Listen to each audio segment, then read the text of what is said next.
Yes, people. We are back live. We are back live on the Sarcasm City TV YouTube for the first live stream of the year, the first live stream of 2024. And in typical Sarcasm City TV fashion, we are late, people. We are late. Here's something I am going to work on. Actually, no, it's something I'm going to attempt to work on in regards to Sarcasm City TV is being on time for streams. But I'm not even going to lie to you lot because I love you lot enough.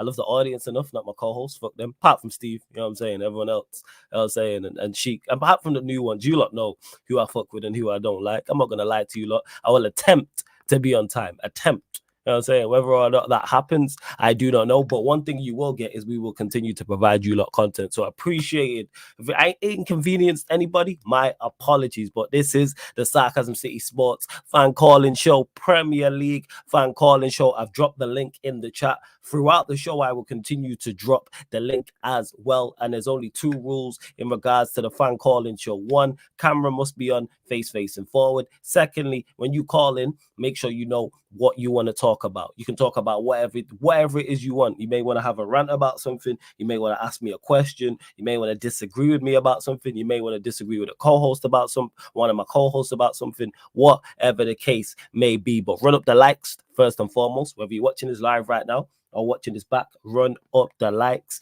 Make sure you share this across all of the socials as well, all them social media apps you are active on. Twitter, Instagram, everywhere else. Retweet and like from Twitter, share from Instagram. That's me, Flawless, at Sarcasm City TV. And on top of those 2 things, make sure you subscribe to the channel. It's rolled to 10,000 subscribers in 2024. Obviously, I got I mentioned him already, one of my co-hosts in the building. Yes, Steve, what you saying? Yo, what's up, man? What's up? How you doing? Oh, bless, man. I'm all good. I'm all good, man. I'm all good. You know what I'm saying? A new year, say me. So, you know how we are. Always trying to improve and be on time and all them things. You feel me? So, yeah, Steve's in the building. Make sure you subscribe to his channel. And again, only 2 rules when it comes to the Fan Calling Show. 1, camera on, face facing forward. That's not because we care what you look like. We couldn't care less. It's safety protocols. That's it. Secondly, when you call in, make sure you know what you want to talk about. What I'm saying is, don't call in for the sake of calling in. That's all. I'm running these fan calling shows weekly. Normally, it's supposed to be 4:30. No, 5 p.m. 5 p.m. You're going to get these 5 p.m. Mondays, UK time. I can see man laughing in the back. And thirdly, as well, last thing is, it is first come, first serve. But if you are a member of the channel, you queue jump and you go straight to the top of the queue. Behind, if there's any members, then you're behind the member. If not, you'll go straight to the top of the queue. So let me bring on one of my favorite callers. I'm saying Arsenal fan in the building, plays pro clubs as well. Soon to be launching in his own channel. You see him on TJ's channel as well, which is great. Man like Eli is in the building. Yes, Eli, what are you telling me? You good? Eli. Yeah, I'm good. I'm good. Just want to say Happy New Year to you, Flawless. Happy New Year to you, Steve. It's going to be a good year. Outside of our clubs.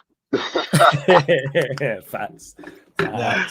Yeah, but yeah, man, it's been a long. Well, it was a long day yesterday. It was a long day, but well, no, you know what? I should say it was a long hour. It was a long hour and a half. But then after that, I was calm. There you go. I was calm. Cool. I don't let those scrubs ruin my day. Scrubs. Yeah, don't let them scrubs ruin my day. For those that don't know, Eli is an Arsenal fan. For those that may not be aware, I should have said that. And also, obviously, I know this, but let them know where you're calling them from as well. I do have to say that there's new people watching. Dallas, Texas. Nice. The city of sarcasm is worldwide. It's the world of sarcasm. Facts. So let me ask you a question, because I know you're maybe you are slightly surprised by the drop off, because obviously you never drank the Kool-Aid. I've said this to you privately. I say it publicly in regards to Arsenal. This is why you're not one of the Arsenal fans that I get onto, because people see me taking shots.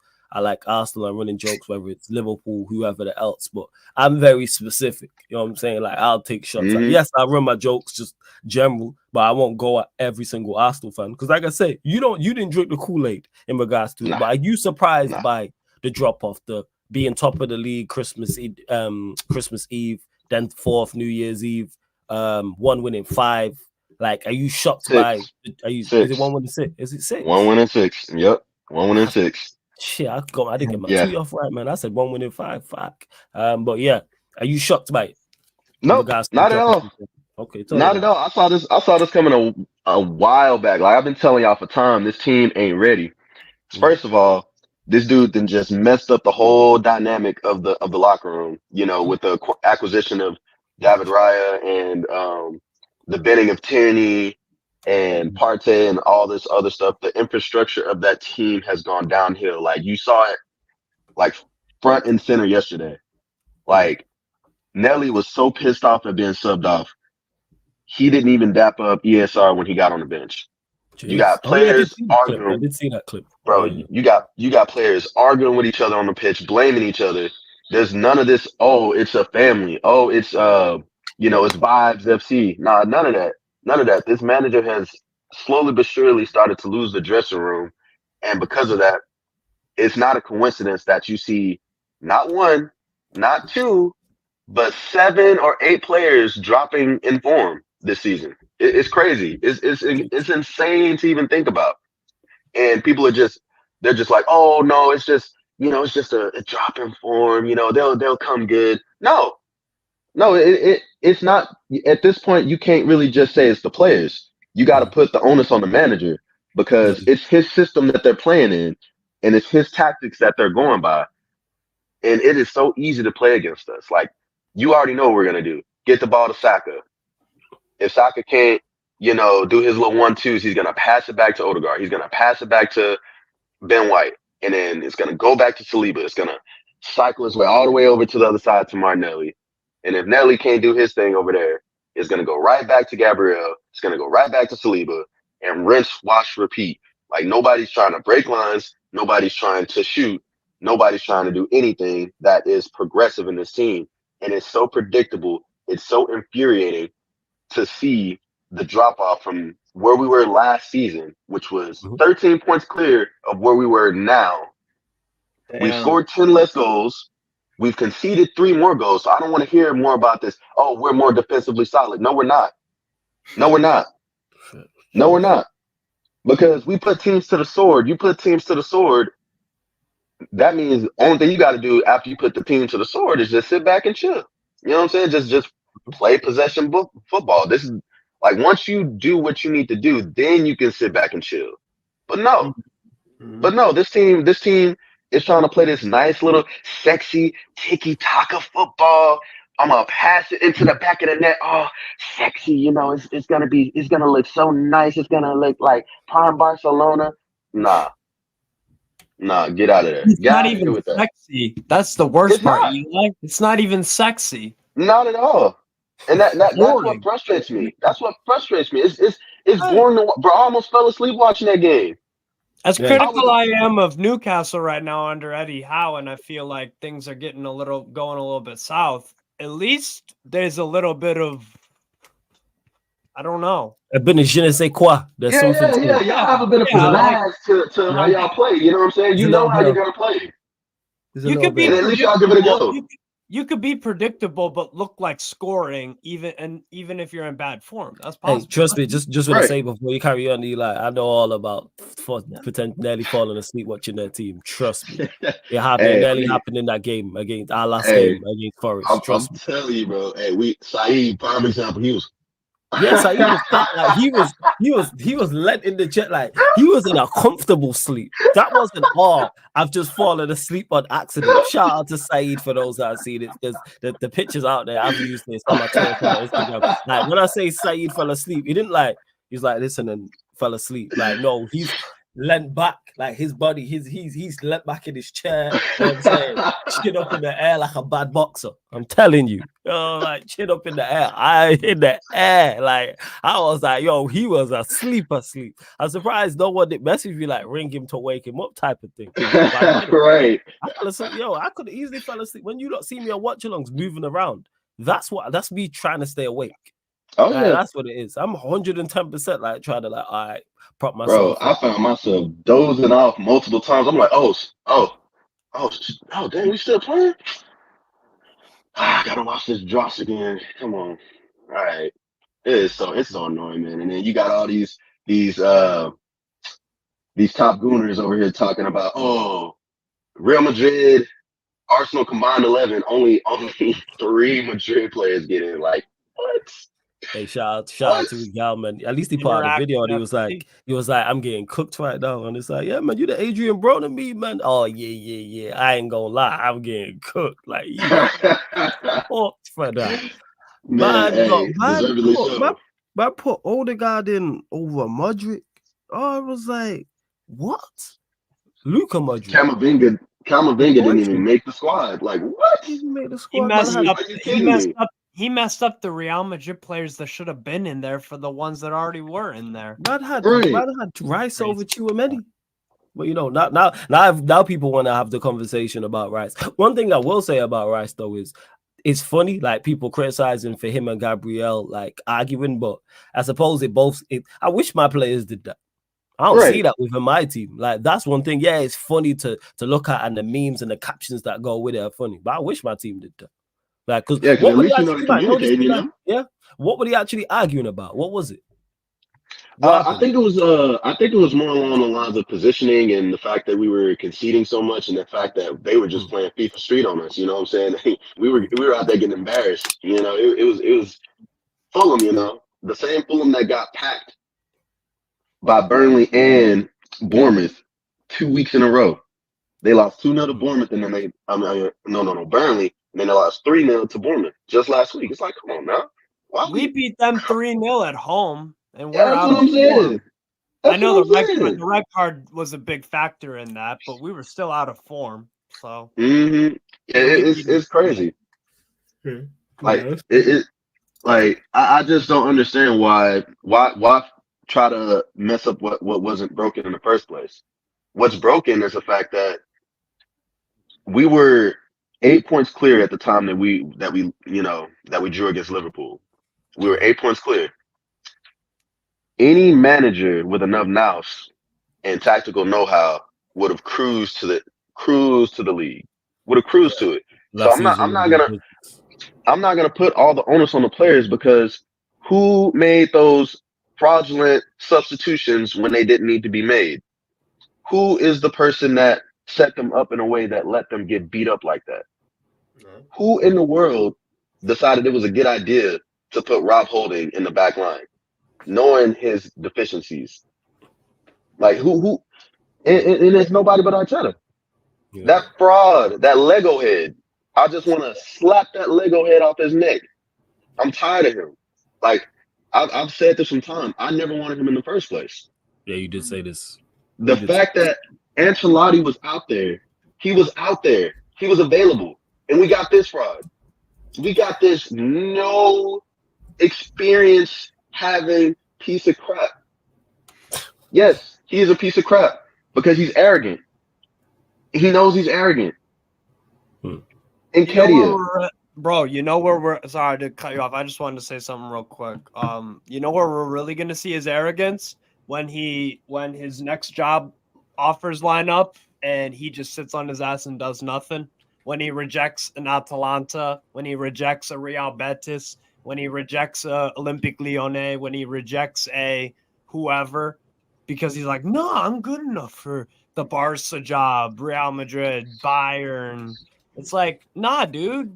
So we'll see how arrogant he really is once this whole thing comes to an end. Hey, I'll tell you what. I will be surprised if he gets offered those jobs. I don't think he's gonna get those jobs even. I think he's probably gonna be jobless like Ole.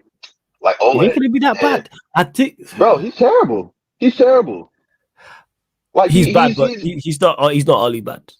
No, I don't think he's ready for bad. Arsenal level, but he's not only bad. That's why I think he will get like a Spanish team will come in for him. Like, yeah, I think a championship side suits him right now. He needs to go on. No, you go ahead. No, it's calm. Your time. I was just gonna say, right now the reason why he's failing so miserably at Arsenal is because he's doing his apprenticeship here. Like this is the wrong club to be doing your apprenticeship. This is the wrong club. This is a club that's supposed to be competing for every single trophy that there is in the season, but he's not doing that. And there's no way. If you look at all these managers that get banned within like a season and a half of joining, How has he gotten 4 years and only one trophy to show for it, and nobody's questioning him until now? Like it's ridiculous. Like this dude could have he should have got banned when we finished 8th twice in a row. Yeah. Like there's no way. Like he should have got banned at the end of last season, bottling every single trophy that we were in. Every single one. It's fucked with all the other English clubs with managers that aren't good enough because they'll just be like, well, we should keep this. We should keep Ten Hag in because look, Arteta finished 8th twice and look where they're at. It's like, so you want to be despise that. I despise, even though I think Arteta has actually done a good job at Arsenal. Don't get it mistaken. I hate when people like use that as a reference as to why we keep telling. Oh, let's say so. What's he done at Arsenal? Yes. They play good football. Yes, they're in a much better state than when he got them. Yes, they're now solidified top 4 side. However, it's about winning trophies. Eli, you hit the nail on the head. Arsenal's not the place to be doing your apprenticeship. Yeah. Man are learning how to drive in a Formula 1 car. Like, no, this is not what it's supposed to be. You know what I'm saying? Man are in the Formula 1 championship trying to compete. You know what I'm saying? Against the best drivers in a no. That's not the way forward. And that's where it is. Do I think Arteta is a good manager just in general? Yes. I just don't think he's of the level of where Arsenal are trying to go. And when I say that, people, you don't spend 600, 700 million to not go and win Premier Leagues and Champions Leagues. Manchester United are included in that. We're one of those. Chelsea are included in that. As are Manchester City, as are Liverpool.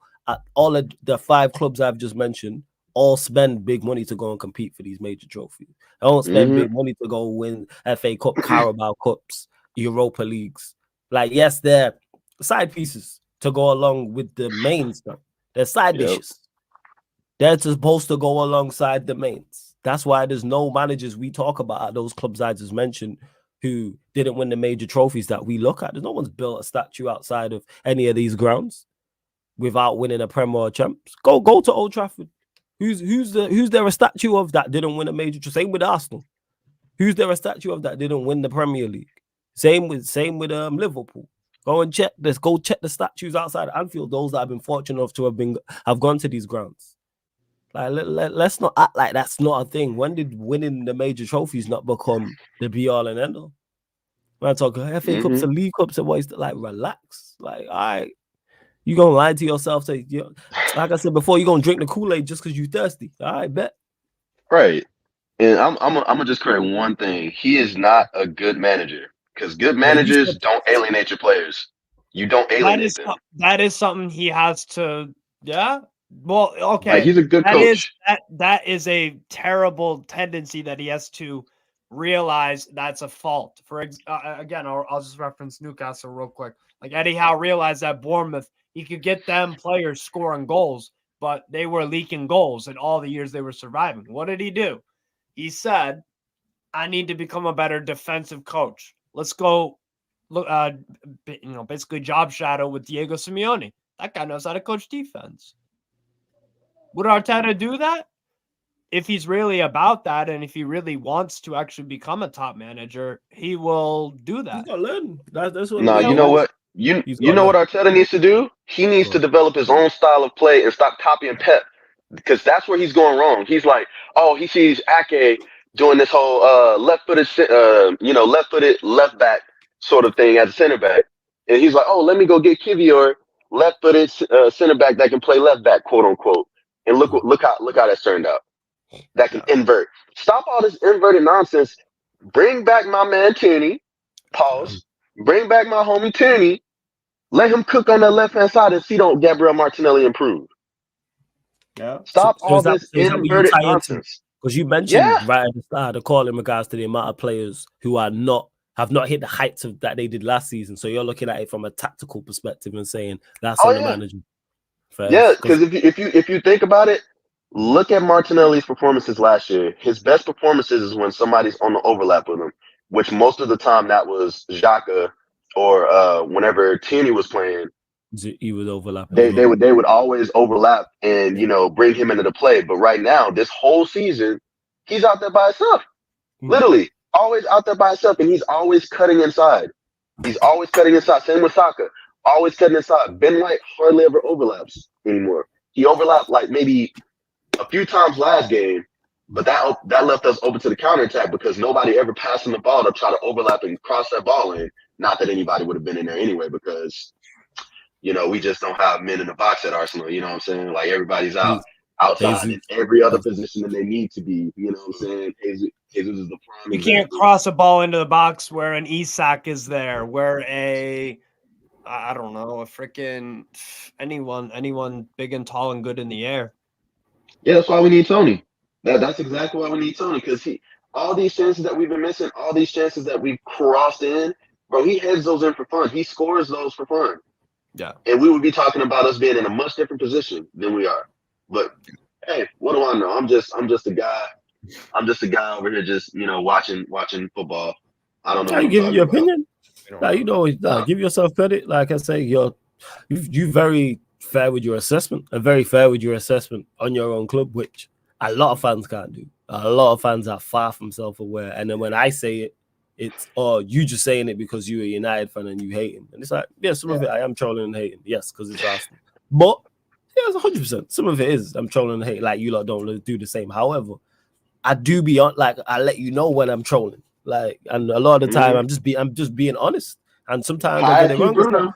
Yeah, I keep exactly. Sometimes I'm just running bats and running jokes. But it's like when I spoke about Declan, the way people wanted to go at me for two things: the Declan Rice take, and also me saying Arsenal can't win the league because I just genuinely don't think they're good enough. I think their team is short. I think their manager is their biggest issue. And with Declan Rice, this is what I was talking about. Form. I'm not gonna sit here now and say, oh, he's terrible. He should be sold. He sent Arsenal backwards. All I was saying was, yes, he was in good form from August up until November. Now he's had a few shaky performances, and everybody's looking at him different. Everyone's looking at him different now. Like, what did Rance call him? And they called him a McTominay with cheese. I would like. Do I think that, like, is he trolling? Is that OTT? Yes, but I get where he's coming from because I believe the praise for him was over the top. I think Rice, don't get mistaken, people. Rice is a good player. I think he's a very good player. I've said before on live streams, he shocked me with his form at Arsenal. I didn't think he was at the level he's not currently, but had been performing at prior to this dip in form. But now his form's dipped. So what happens if he don't play well through the month of January? Is he absolutely awful? But what happens if he picks it up and he plays well in this month? Is he all of a sudden world class? Like consistency. And we're seeing that with Saka. Remember the conversations about Saka, people? And I said it, yes, his form last year, world class. Go and match it the next season. That's where the cream rises to the crop. That's the level raiser. That's what Mo Salah does. No matter if Liverpool are first chasing the league, first in the league, or chasing the league title, or can't get in the top four, that man puts up numbers and puts up performances, regardless of who he's playing at. That's the level that we're talking about. But yeah, go on, Eli. Go on. Now, I was gonna say, those chances that Saka missed yesterday, he scores those last year. 100%. He scores those. The chances that Martinelli's been missing all season long, he scores all of those last year. It's crazy. I ain't gonna lie. This break has come at the right time for Arsenal.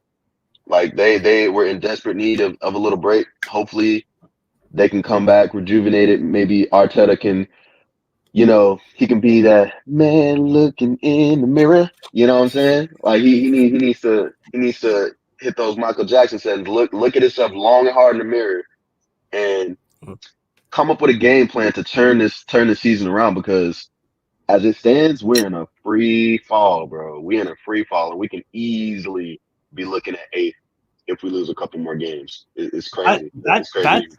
That's something because you're talking earlier, you alluded to it in a point. You said that Arteta is copying Pep a lot. Well, that's something he should be copying, because Pep will change up formation. Pep will change up now. Pep will change up the tactics. That's a valid point. He don't play the same. Like, yes, his principles are still there, but and the platform is still the same, but he will switch it up. Like playing the 4 center backs, like say he played the 4 center backs this season and things of that nature. But yeah, we'll see. But Eli, always good talking to you, my brother, man. Great way to kick off.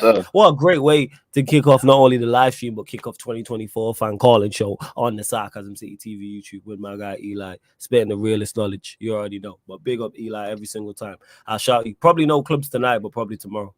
Yeah. Most definitely. But yeah, definitely. Gary I give you a O'Neal. shout out. Just this guy, this Gary O'Neal stuff. This guy, yo. This guy, you know.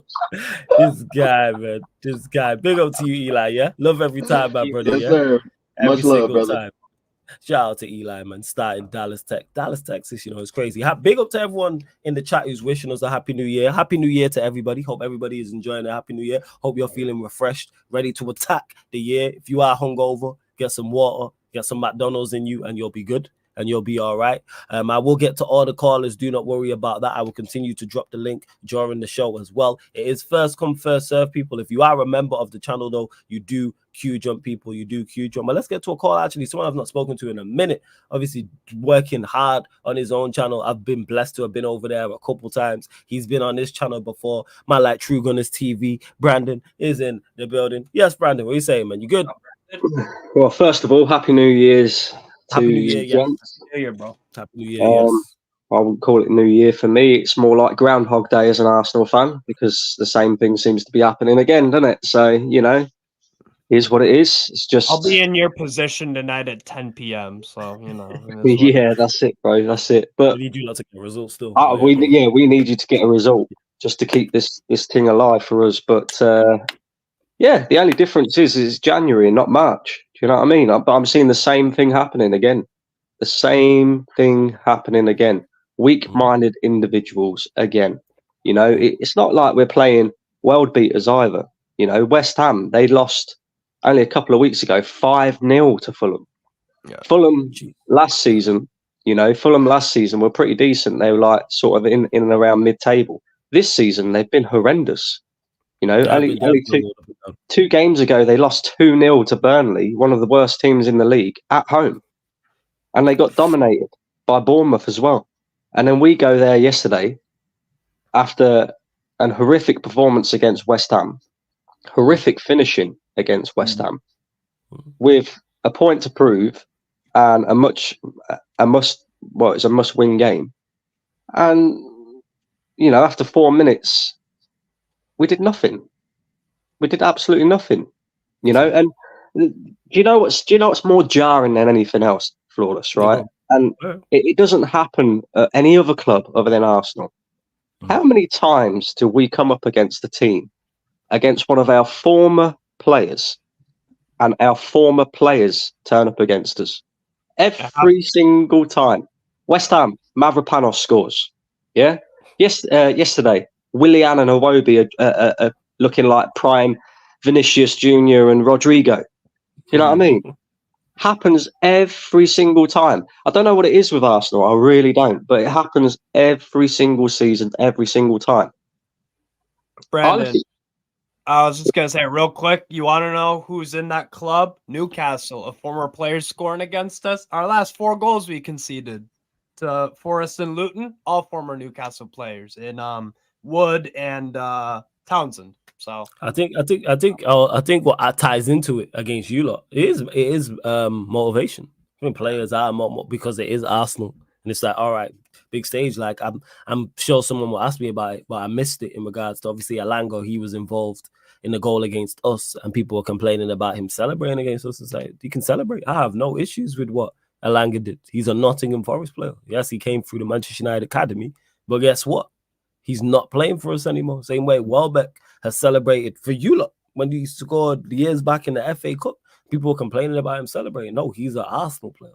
Is he not? Like, if players choose not to celebrate, I think it's their decision. Guess what? If you score, you can do what you want. If you want to celebrate against your former club, cool. If you would want to be respectful and not celebrate, also cool. But yeah, go on, carry on, Brandon. I mean, the question is, Flawless, what's going wrong, really? And you know, I think I've got the answer. I think I've got the answer to it, right? It's the manager. It's just as cut and dry as that. It's the manager. It's Arteta. You know, you can't keep doing the same thing week in, week out, and it not be working for you, and then expect different results. It's like, you know, we did nothing yesterday different to what we did against West Ham. The only difference was we didn't create so many chances, and we didn't miss so many chances because we didn't create anything. But you know, teams have worked out the blueprint on how to beat Arsenal now. 10 men behind the ball, hit them on the counter attack. We simply cannot handle that. You know, having to break teams down it just looks like an impossible task for us. And I put a lot of that down to the manager. I put a lot of that down to the system and the way that he wants to play. Because, again, yesterday, we're watching Saka cutting inside all the time. Martinelli, always constantly out on that left-hand side, getting no service and not doing anything when he does get any service anyway. You got Nketiah, who came in for Jesus, offers absolutely nothing. Kivior comes in for Zinchenko, who's apparently got an injury. And, again, he's dropping absolute stinkers, but he's doing the same thing. He's inverting into the midfield. Why? He's not even a left back. He's a centre back. Let him. Why are you asking him to do a role that is basically for somebody who specialises at being able to retain possession and do something with possession, which is one thing that we can say Zinchenko is decent at. When he's on the ball, he's decent. Yeah, 100%. But defensively, shocking, and it's been a calamity for a few weeks, and you can see that dressing room is not 100% happy, mate, because, we watched Martinelli come off yesterday. He was absolutely fuming about it. Smith Rowe, stuck his hand out to give him a handshake and that, and he basically point blank refused. You got Declan Rice and Gabriel arguing with each other on the pitch. It's not all rosy in the Arsenal garden. I'm telling you, it's not. No, it's not. I think for I would be, like I said this to obviously Eli, and I say this to you again, even though people are going to run jokes and run captions, I don't mind the Gabriel and Rice argument. Like, at least that shows there is some communication for whatever is going wrong. Because I missed it in regards I didn't see it live, so I don't know exactly what happened beforehand. Obviously, you'd have more information on that than me, but like that is actually that would be good that's good to see. So what's going wrong? Like, people are arguing. Yeah, true. Some form of accountability. Yeah, and Rice said in his interview yesterday as well that it's the mentality that's letting us down. It's that sort of thing. So he come out and he was open and honest about it, and he basically said that we've not got the right mentality at the moment. There's players that are letting us down, whatever it may be, right? But I just look at it, and again, I'll go back to the manager point. If you go back to the summer, he decided to drop Aaron Ramsdale and bring in David Raya. Cool. Yeah. I personally don't think David Raya is any better than Aaron Ramsdale. If anything, I would say they're pretty much on par, to be fair. Okay.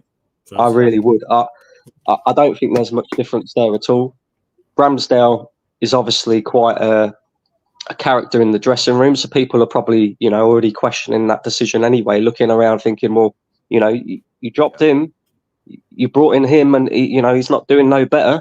If anything, we look less assured at the back than what we did when we had Ramsdale there, because at least Ramsdale actually talks to the back four. I don't see David Raya really communicating that much with his back four.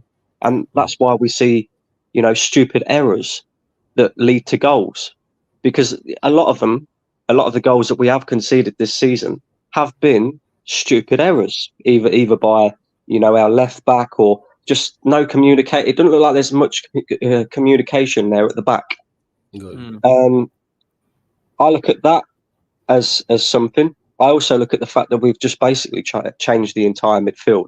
I know Thomas Partey being out injured obviously hasn't helped, and we had to, inevitably bring somebody in long term to replace Thomas Partey, and I had no issue at all bringing in Declan Rice. Yeah. But then, what we did so well last season was we had Thomas Partey, who basically swept up and did what Declan Rice does, but is also very progressive with the ball. And can pick a pass as well. But ahead of him, you had Odegaard and Xhaka, whose primary roles were attack. There was nothing defensively that they had to offer to the team because we dominated the majority of the time. I look at Kai Havertz and he hides a lot in games. He comes up, pops up with the odd goal here and there, maybe the odd assist. Arsenal fans get all excited and giddy about it. But in reality, again, when you watch him yesterday, he was hiding yesterday, and then you got Odegaard as well. I've never really rated Odegaard. I think he did really well last season. He came up with some really good numbers last season from midfield. And it's probably the best that you're ever going to see from Odegaard in terms of goals and assists. You look at him this season, my man's getting pushed aside like a year 7, year 7 in school from like a year 10 when they're stealing your lunch money. Do you know what I mean? It's just like, you look at him and you just think, you're still weak, you're still feeble, you're not really captain material, you don't really lead this team. If you're not playing well and leading by example, in terms of talking on the pitch, you don't really do much of that. Yeah, okay, he'll wave his arms around and try and get the crowd up, but like, come on, let's be real now. And then you got, Saka, Martinelli, Jesus, and one of the biggest problems with the front three, I think, is if you watch us last season, we was very interchangeable in the front three. Jesus was fluid. Yeah, it was fluid. Like, Jesus wasn't always in the middle, like linking the play. He'd come out wide left sometimes, create little triangles with Xhaka, Martinelli, and himself, and then vice versa on the right. Saka would come inside in the middle, Martinelli in the middle. Sometimes you'd see him pop up on the the left or the right. So it was very interchangeable, very like a bit how Liverpool used to do it when they had Salah, Mane and Firmino. It was very fluid in the front three. Whereas now, it just looks very rigid, like almost like Arteta's turn around to Saka and say, "You cannot come off that right hand side. You have to cut in every single time that you get 1v1 with a fullback. And if you cannot make a pass, just play it backwards so we can recycle the ball again." And it's the same with Martinelli. Martinelli's best attributes for Arsenal is the fact that he takes on a man. Speed. Well, that's what he used to do. He used to take on his man and cause havoc, cause problems, and his dribbling ability. And now it's like you just don't see any of that from Martinelli at all. So I really don't know what has gone wrong. But I look square in the eyes of the manager, and I just think, look, you got to fix this now. You want him gone at this point, or are you giving him? Do you think he can turn it around? Or if you could sack him today, would you sack him? The problem is, right? Who do you bring in? And this is that's where you look at it. Okay, so let me flip the question then. If there was a suitable candidate out there right now, would you sack him and bring in that suitable candidate? 100%. I think there are personally. That's 100%. You're just looking at it more so in regards to you look into the market and go, there's no standout manager for you right now that you go say go get him first. I look at it and I think, right, if he doesn't win anything this season, because we've got Arsenal fans coming out now and saying, "Oh well, we overachieved last season." Yeah, well, that's not as an to be used as an excuse for this season, because this is his 4th season now.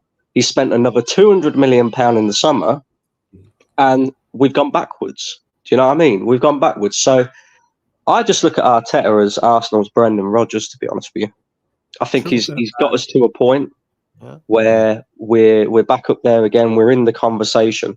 I just don't think this guy's ever going to get us over the line, because again, as I say, I'm seeing the same mistakes being made by him as what we see last season. Last season, when you really break it down and think about it, we didn't lose the league title because we lost to Manchester City. We didn't lose the league title because we lost against the big teams. We lost to Southampton. We lost to West Ham. We lost to Brighton at home, got battered. These are not world-beating teams. I'm looking at Arsenal again, and you got City who won one game in 6. Everybody's going, "Oh, they're in a crisis. They're in a crisis." You got Liverpool, who's going to lose one of their best players to African Cup of Nations in Mo Salah, and then you got Aston Villa, who I don't think anybody expects to be there in the title race come the end of the season, purely and simply because of their squad. So you look at it and you think, right, we've been handed a great opportunity to go out there now, go 8 points clear of Manchester City before they even play a game. And instead, what we've done is exactly what we did last season. We was 8 points clear with 8 games to go. And rather than making City work hard for the title, we handed it to them on the plate. And we've done the same thing again. We've gone, tell you what, Liverpool, tell you what, Aston Villa, You go 2 points clear of us. We'll just hang back here with Manchester City and allow them back into the race completely. Because now we're sat level on points. City have got a game in hand, and it looks like we're going to be, we're going to be behind them. And it's like, how does that happen? One win in 6. That is the worst run that Manchester City have had since Pep Guardiola has been a manager, their manager. Does anybody honestly think that City are going to have that type of run again this season, or even like, let's say one win in 4, as an example?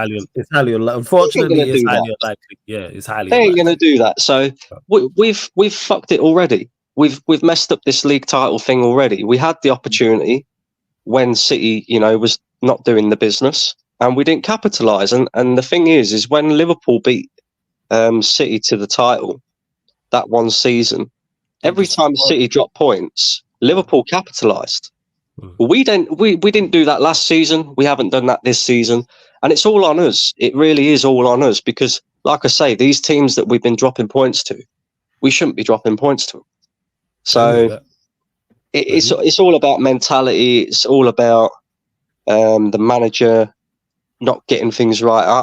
I was seeing people saying that he's a rookie manager still. What, after 4 years at Arsenal Football Club and £700 million spent? Are you for real? Come on. You know what it is, Brandon? You know what it is? He's making rookie manager mistakes. I think he should still learn. When people call him a rookie, they're talking in regards to him just still be like learning on the job. And like, if you look at age, he's been managing 4 years compared to, say, a Pep who's been managing since 2008. 2008 compared to Klopp who's been managing. So that's the point I'm making. Like, so you're comparing someone who's 4 years old to someone who's 20 years old. Same with Klopp. When did Klopp start managing? Like, it's the same with him. When you look Ancelotti, like, I always use Ancelotti as an example. He's been managing at the top level longer than some people watching this have been alive. Like, you can see the rookiness in him as well, right? Because even if you go back, like, let's go back years ago when it was Arsene Wenger and Sir Alex Ferguson fighting for titles. Arsene Wenger didn't beat Sir Alex Ferguson to titles by playing the same way as Sir Alex Ferguson. Do you know what I mean? Arteta has basically copied Pep's homework. Yeah. Pep's gone, I'm scrapping that now. I'm not playing inverted fullbacks no more. I'm going to play 4 centre backs across the back line, and I'm just waiting for Arteta to do the same thing. Because it seems to me like anything that Pep does, Arteta's like, oh, do you know what? That's a good idea. Let's do that. Let's do that, but we'll do it worse with worse players. And it's like, I don't get it. People were like talking about Jesus and Zinchenko last season, and I was on their case last season because Jesus has never been a goal-scoring number 9. If you don't have a goal-scoring number 9, you simply cannot win a league title. It's that simple. Just take, Tottenham for an example last season, right? Tottenham awful last season, but if you take Harry Kane's goals out of Tottenham, they finished 14th last season. With Harry Kane's goals, they finished 8th. Do you know what I mean? All Arsenal need is a goal-scoring striker. And people said to me at the end of last season when I said that, oh, but we don't need one because we scored 87 goals last season. Yeah, and we shared them goals around the pitch. Cool. All it takes is for 1 or 2 of them players to not perform at the same level and not drop the same numbers, and all of a sudden your goals are drying up. And that's exactly what we're seeing right now. Believe it or not, guys, Eddie Nketiah is our top goal scorer. That's tells you everything you need to know about our attacking line at this moment in time. That is not good. But Brandon, we have to let you go, but let them know where they can find you, what you got coming up, all that good stuff. Yeah, so True Gunners TV. I haven't really, well, to be fair, I ain't done anything on the channel for a while. I had to have a minor operation just before Christmas and that. So you blessed now? You good now? Oh yeah, I'm good, bro. I'm good. So I'll be back doing content real soon. Like Groundhog Day. Love that. know what I'm saying? So, hey, make sure you lot subscribe to Brandon's channel, True Gunners TV. Make sure you do so. One of the mods put it in the comment section and you can search it on YouTube. But Brandon, always good hearing from you, yeah? And I'll definitely catch up with you soon. Bless, man. Cheers, guys. My guy, every single time. Big up to Brandon, man. It's always good chopping it up with him. We're going, and like I said, we're going to continue to run through the callers. Now over 50 people in here. Right, you lot on it with the likes because over 50 people out here, 50 people watching. All right, 47 likes. But make sure you hit the like button, whether you're watching this live or watching this back. Continue to hit the subscribe button on the channel as well. Road to 10K. Make sure you subscribe to Steve's channel, Strasbourg Steve. And 2 questions, man, we're asking. H asked me, there's no pro clubs tonight, number 1. Number 2, yes, I will be doing a Liverpool Newcastle watch along on the Twitch, people. Sarcasm City TV Twitch. I need to actually update the Twitch schedule as well. So next caller we will go to, I believe he's called in before. I could be wrong. I was saying I could be, and for some reason I'm thinking he's a Liverpool fan. I could be wrong, but we got man like Rafish is in the building. What are you telling me, my guy? You good? Yeah, Ratish been here. What's up, Ratish? Hi, Steve. Hi, Flawless. Happy New Year to you guys. Yeah, I hope you're all doing well. good. All good. Yeah, keep up the amazing work. Road to 10K, really. Yeah, man. Love, appreciated. Who do you support? Are you a Liverpool fan? No, Spurs. Spurs. Okay, Yeah, I stand corrected. I couldn't remember. I'm where you let the people know where you're calling in from as well, my guy. No, that's fine. I'm calling from London/Essex. So yeah, Love that's that. where I am. Yeah. Love that. What do you want to talk about, my guy? Floor is yours. Oh, thank you. Yeah. So obviously I can talk about my team. I think yesterday, we made hard work of it than it needed to be. But the most important thing is getting those points. I think Richarlison's starting to hit a purple patch, but I think we don't want to get too over the top, if that makes sense. So he has to prove his worth. But I think with Ange Postecoglou so far, he's conducted really nicely, and the table itself is crazy because everyone's beating everyone. So if you'd said to any Spurs fan, we'd be 1 point off the top 4, 1 point of an Arsenal team that everyone's raving about, back-to-back Christmas champions, then everyone would laugh in everyone would laugh in your face. Yeah. Everyone would laugh in your face. Sorry, that took me out. No, that's fine, Flores. Yeah. And I was going to say, if you'd said to me we'd be 1 point off the top 4, then everyone would laugh in your face because I think I'd still maintain the fact that the main goal is to get back into Europe, and obviously FA Cup this upcoming week. Let's hope we can take it seriously. Yeah. You got a nice draw too at home to Burnley, so you should. You are looking like this there, but then again, that is what the FA Cup is all about, right? You could get those cup sets. So and you know what it is, because Postecoglou, in my opinion, took Fulham. That lineup, I saw that, I was like, ugh. I don't know if Spurs get past Fulham here. I could see like a draw or so. It'll be a big test for him to see. He's got another chance at another cup. Is he gonna put out a strong competitive lineup? Oh, let's hope so, Steve. I think we don't want to see Ange make the same mistake like he said the Fulham game in the League Cup. Like he made 10 changes, which is a hell of a lot, and that kind of proved to be his downfall. I know we lost that game on penalties, but ideally you want to go full strength in cup competitions, especially we're not in Europe. So I think the Burnley game, yes, on paper it's a good draw for us, but at the same time, this is what FA Cup's all about. It's giant killing. Anything can happen. So if we go full strength, then I'm fairly optimistic. Having said that, we need to strengthen in January because the injuries have taken a lot out of us massively in recent times, because think about the adversity we've been through. I mean, the injuries, had that bad patch of 5 games without a win, especially in November, but every team will get it down the line. So I think in January, we're looking at centre-backs. We're linked with Dragusin from Genoa. Dragusin. Yes. Dragusin, yeah. We're linked with him. I know a little bit about him. I love him. I know nothing about him. I'm not going to lie. But go on, carry on. This is a conversation for you two. Go on, carry on. Elaborate. Yeah, that's fine. Yeah, I think Dragusin, he's doing all right for Genoa. I mean, obviously, I don't... Yes, but if he comes in, then it's good. At least we gain some centre-backs in.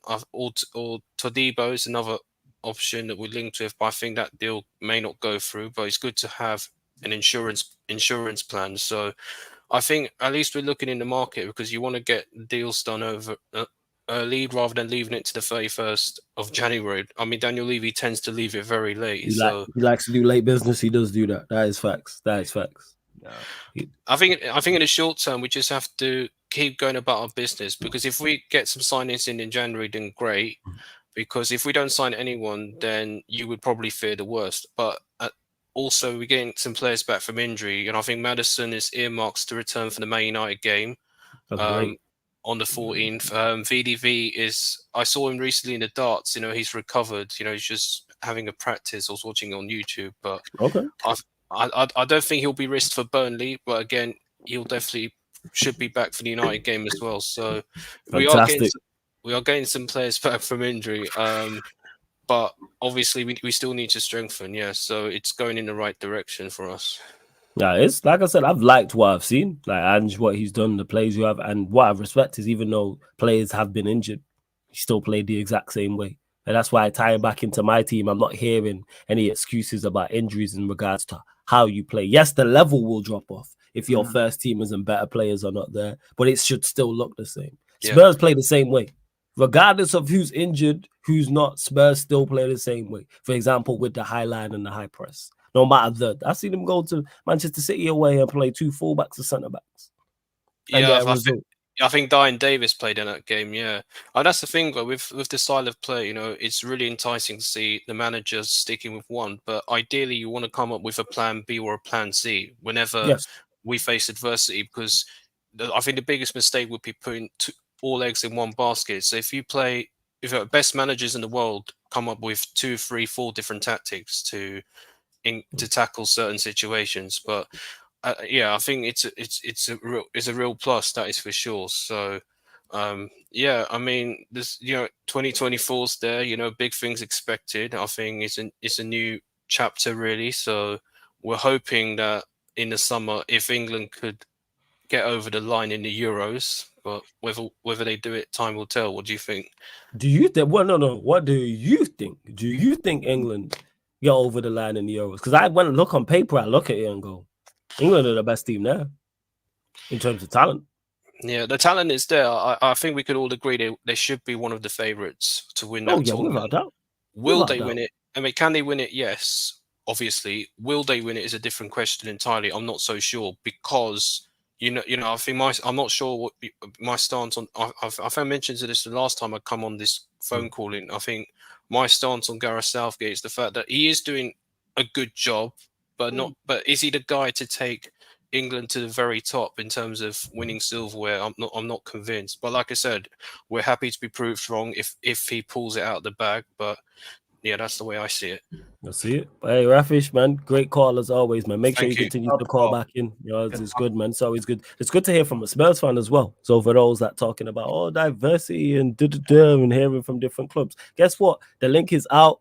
And anybody's free to call in, like you see with Rafish. You know what I'm saying? It's free to call in people. Feel free to, no matter who you support. So it's always good hearing from perspective from other clubs like Spurs, for example. But big up my guy, yeah. Thank you, Flawless. Thank you, Steve. Take care, every single time, man. Continue to support me. Big up, man. Bless up. Great calls, man. We went from Dallas to London to stay in London. Now we got the next caller calling in as well. Tashiku says, has a Villa fan called in yet? Flawless. No, a Villa fan hasn't called in. For my man who was complaining yesterday about that. Like, where's the Villa representatives? The link is out. Villa fans can call in. They can feel free to. 100%. But anyway, let's go to the next caller. My like Shrey is in the building. Yeah, Shrey, what are you telling me, man? You good? Good, bro. Big up, Flawless, mate. So good to be here, and big up to Steve as well, man. Absolute pleasure. And I think it's after a long time that I have come on a stream and Chelsea have won 2 games in a row. Like, it's a bit party celebration, because I think the wins are so rare, man. Like, 2023 has ended like we've only won 10 and 11 games. So it's really happy, man, right now, because we have won 2 games and slowly reducing the gap at the top. So it really, like, in terms of the way we ended the year, it's high. And in terms of, like, mate, like, if we see the table, like, I was listening to the debate, like, on many channels going on, like, the league quality is very competitive right now. The Premier League is at the most competitive than it's been for a long time.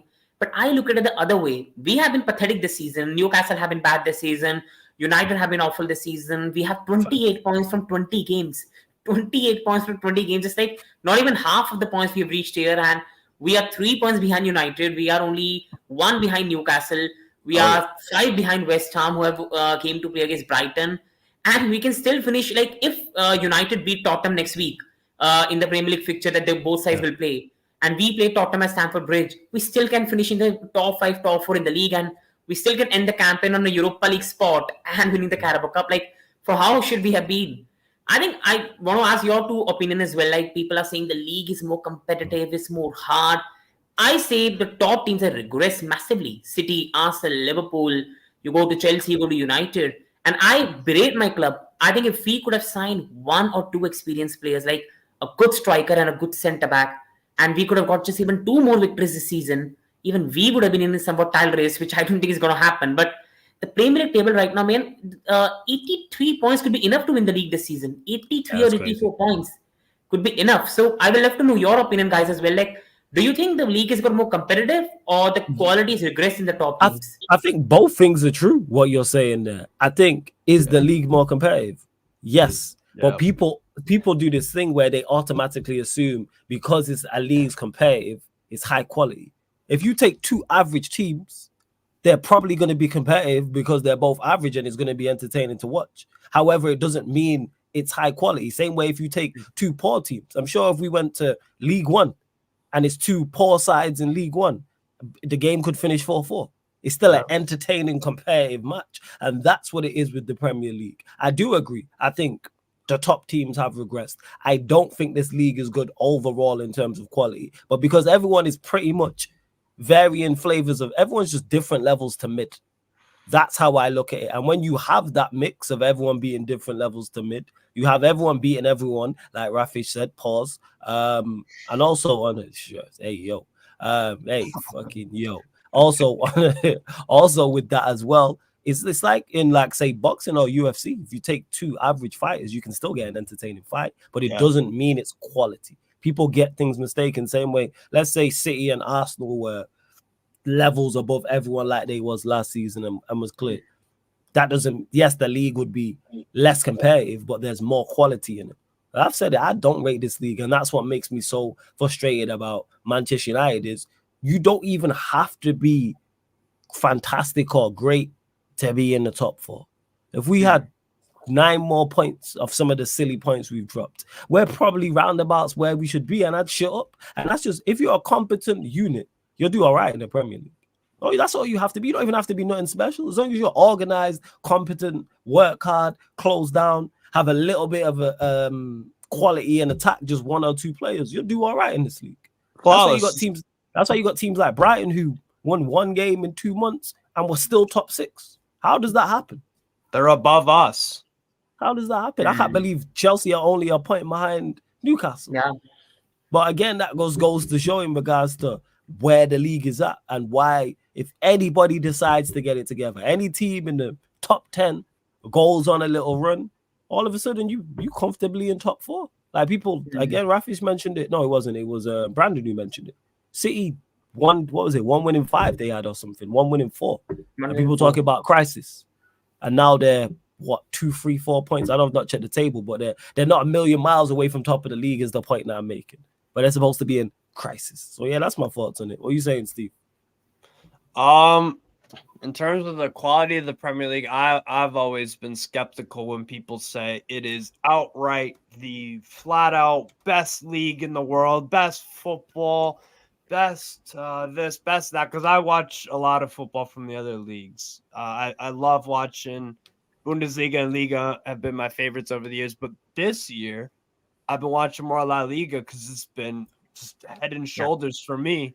The games have been incredible. You know, you have Real Madrid with Bellingham. They're a fun team to watch always because they got just so much attacking talent. And, they have good, just they're a strong side. You have Atletico Madrid playing more aggressive attacking football. They will still grind out results, obviously, but they are showing some more prowess in front of goal. And going forward, you have Real Betis playing some really good football. Real Sociedad, finished top of a Champions League group. They haven't been in the Champions League for about a decade. You have, and Barcelona are underperforming massively. I guess that's the one. But and you have Athletic Club Bilbao with, they're challenging for a Champions League spot. You have Girona, obviously. They're playing amazing football, and they're getting results. They've lost 1 game out of 18. They've been awesome to watch this season. So for me, I I've been more captivated by La Liga and the other leagues compared to the Premier League, and this year in particular. Have there been good Premier League seasons? Of course, that I've watched. Yeah, of course. But like this year in particular, it's like watching the Forest Man United game. You can't tell me that is outright the best league in the world if that's the quality of product. You know what I'm saying? That a lot of the Arsenal games this year have been underwhelming. You know, when Liverpool go away to grounds, they're not convincing and smacking goals around. You know, Man City have had a stumble here and there. So, yeah, I think it's a good league, obviously, but I've always just been of the opinion, bro, that it's like, I think it's hard to determine, this league is way above the others. I think that's really hard to determine. I just think they're different. I just think they're different in the way that, you know, the fan culture is different. The managers there are different. The club philosophy, all of it's just different for me. So that's my stance on it. That's fair. And I agree with both of you on that. But shortly on Chelsea, like I think we played Luton, and I was confident before the game. I don't know why I thought Luton could be a match which could really ignite us. And I believe this January month is very important for us because if you look at the fixtures, we have got Preston coming on the Saturday, and it's a big match. Like playing Preston in the FA Cup, I think those are the tournaments which can take us to the next stride because I just can't see this squad finishing top 4. And a lot of these players have never won a trophy in their life. We can keep on saying Chelsea, we are the same Chelsea, we are the same standards as no. These guys are literally teens. They've never even won a trophy in their life. They've never seen a silverware in their life. So I think in that terms, I think Chelsea fans need to put that aside. This team has not won anything. So I will love them to taste a trophy, like understand what it means to win, what it means to be on the final stage and reach the final line. I think this month we play Preston in the FA Cup, a really important competition for us. You go on, we play Middlesbrough in the first leg of the Carabao Cup. And if we damn get knocked out by Middlesbrough, even I am defending Poch. Even Flawless Brother knows previous one, the fan calling is one of the defending Poch. But if you lose to Middlesbrough, man, just get out of this club. You cannot get knocked out by Middlesbrough so that's where you draw the line. Then if you go out to Middlesbrough in the semi-final, you'll be like, I think that's embarrassing, man. Like you cannot get knocked out by Middlesbrough. This is the best draw you can ever get in your life to get to a final. Like if you lose to Middlesbrough, the Poch bottling one is fully like stamped. That will never go away. We will always be reminded of you bottled against Middlesbrough. And the last thing this young team needs is to lose to Middlesbrough. Because if we lose to Middlesbrough, season done, the fans will be negative. The players are going to lose it mentally. And I think our season will end. But if we can go past Middlesbrough, then we play Fulham in the Premier League. Then we play Liverpool in the Premier League again. And Middlesbrough in the second leg. And then we play FA Cup match and final. I think if this month goes well for us and we win the Carabao Cup, I think we can really end the season well. And I believe, just on the final way, I will say, that if we win the trophy for this team, it could be the big boost that I think these young boys need to carry it forward. I don't see this team being a top 6, top 7 team right now. This is still a very young side. A lot of players are mid-table level players. Being very honest, like we have to be honest with the club. We love our club. Because we support Chelsea, United, in terms of Arsenal, we put our players on pedestal they're not really at. A lot of our players are mid-table players. Our strikers like Nicholas Jackson, they probably start for teams like 9th or 10th. They have the potential in the future to play for teams top 3, top 4. They're not at that level right now. Like many of our players won't get into Aston Villa 11, Brighton 11, and that's the reality which our fans won't accept. We have a mid-table level squad, but expectation of a top level club. The only way this could be middle in between is you can win an FA Cup, you can win a Carabao Cup, keep the fans happy, and then go forward. And if we don't win a trophy this year, we finish 9th. I will say one thing: the fan base is not going to take it. They're going to get Pochettino out, and they will think that's the solution. They will again put the banners of Roman Abramovich half-face, Todd Bowley half-face. Todd Bowley will go and spend another 200, 300 million. They will get happy. They will go out. Todd Bowley is the best owner, and then we'll again be in the same position. That's the reality. Sounds like a football fan to me. Yeah, where would you stand now if you, let's say you don't win the Carabao Cup? Let's say you get to the final, lose the final to Liverpool, finish 9th. Would you be Would you want Poch out at the end of the season? Or are you saying keep him and give him another season? I'll give him another season because of the squad. See, if it was the previous Chelsea that he used to be, I will never appoint Poch. But the reality right now is I can't see any manager that can get the best out of this squad. This is such an absolutely young squad. I just don't know. You sack a manager. Like, where is the stability going to come from? Palmer, Jackson, these guys are developing under new play style. You sack a manager, new manager will come in, he will say, I don't like Jackson, get him out. I don't like this man, get him out. And he will change the style of play. The young players mentally will start losing it. Like, our people are not realized. 8-year contract on these players many of these players might have mentality. We are settled in life. We are earning nice wages. Like everybody doesn't have the mentality to reach the top like your Ronaldo's or other people. Many people will think I'm earning 100K per week. I'm nicely set in my life, 8 years, nicely having a wine and enjoying my life. They will not get worried. On the other hand, some players will have mentality, but listening to abuse from the fans every time, going on the ground and you're getting abused at every touch, you're shit, you're this, you're that, is going to lose them mentally. And the problem is the least thing you need to do is sack the manager. If we sack Pochettino, I won't protest for Todd Bowley because this guy would have sacked 5 managers in 2 years. This is something made that I think I've never seen in my life from any ownership. We have seen Mike Ashley is one of the worst, and Todd Bowley is a good one. I'm saying in terms of what he's trying to build is building a top 4 club that can earn good revenues. But the problem is he has been so rash in his decision making that if he sacks Poch now, we could literally go downwards. I'm seeing the progress on the pitch. If you see the way we play, I see what he's trying to do. We play good football. The only problem is there's no one in the box to wrap it up. Against Luton Town, why we gave 2 goals away? Because we had no leadership. And who saved us? Thiago Silva. The leader saved us in the end. The captain saved us. How you're expecting young boys? Like I came on the previous one and we had a laugh. Like Jolinton ran against Newcastle. He put these guys in a split because he's an experienced player. He's a bully. These players are just young teenagers right now. They need leaders. And now I'm seeing reports that they don't want to sign Ivan Toney because he's 28 years of age. And I'm losing my head. What do you want? Like, do we want to make in Chelsea under 25 11? Why we are in the Premier League? We can go to youth setup. We can have an under 25 team. We can win the Premier League titles and Premier League youth teams. Why we are building on this project of just under 25 players? I like the link of Todibo because I think Todibo is 100 times better than Disasi. Way better than you can say Trevor Chalobah. So that is a link I really like.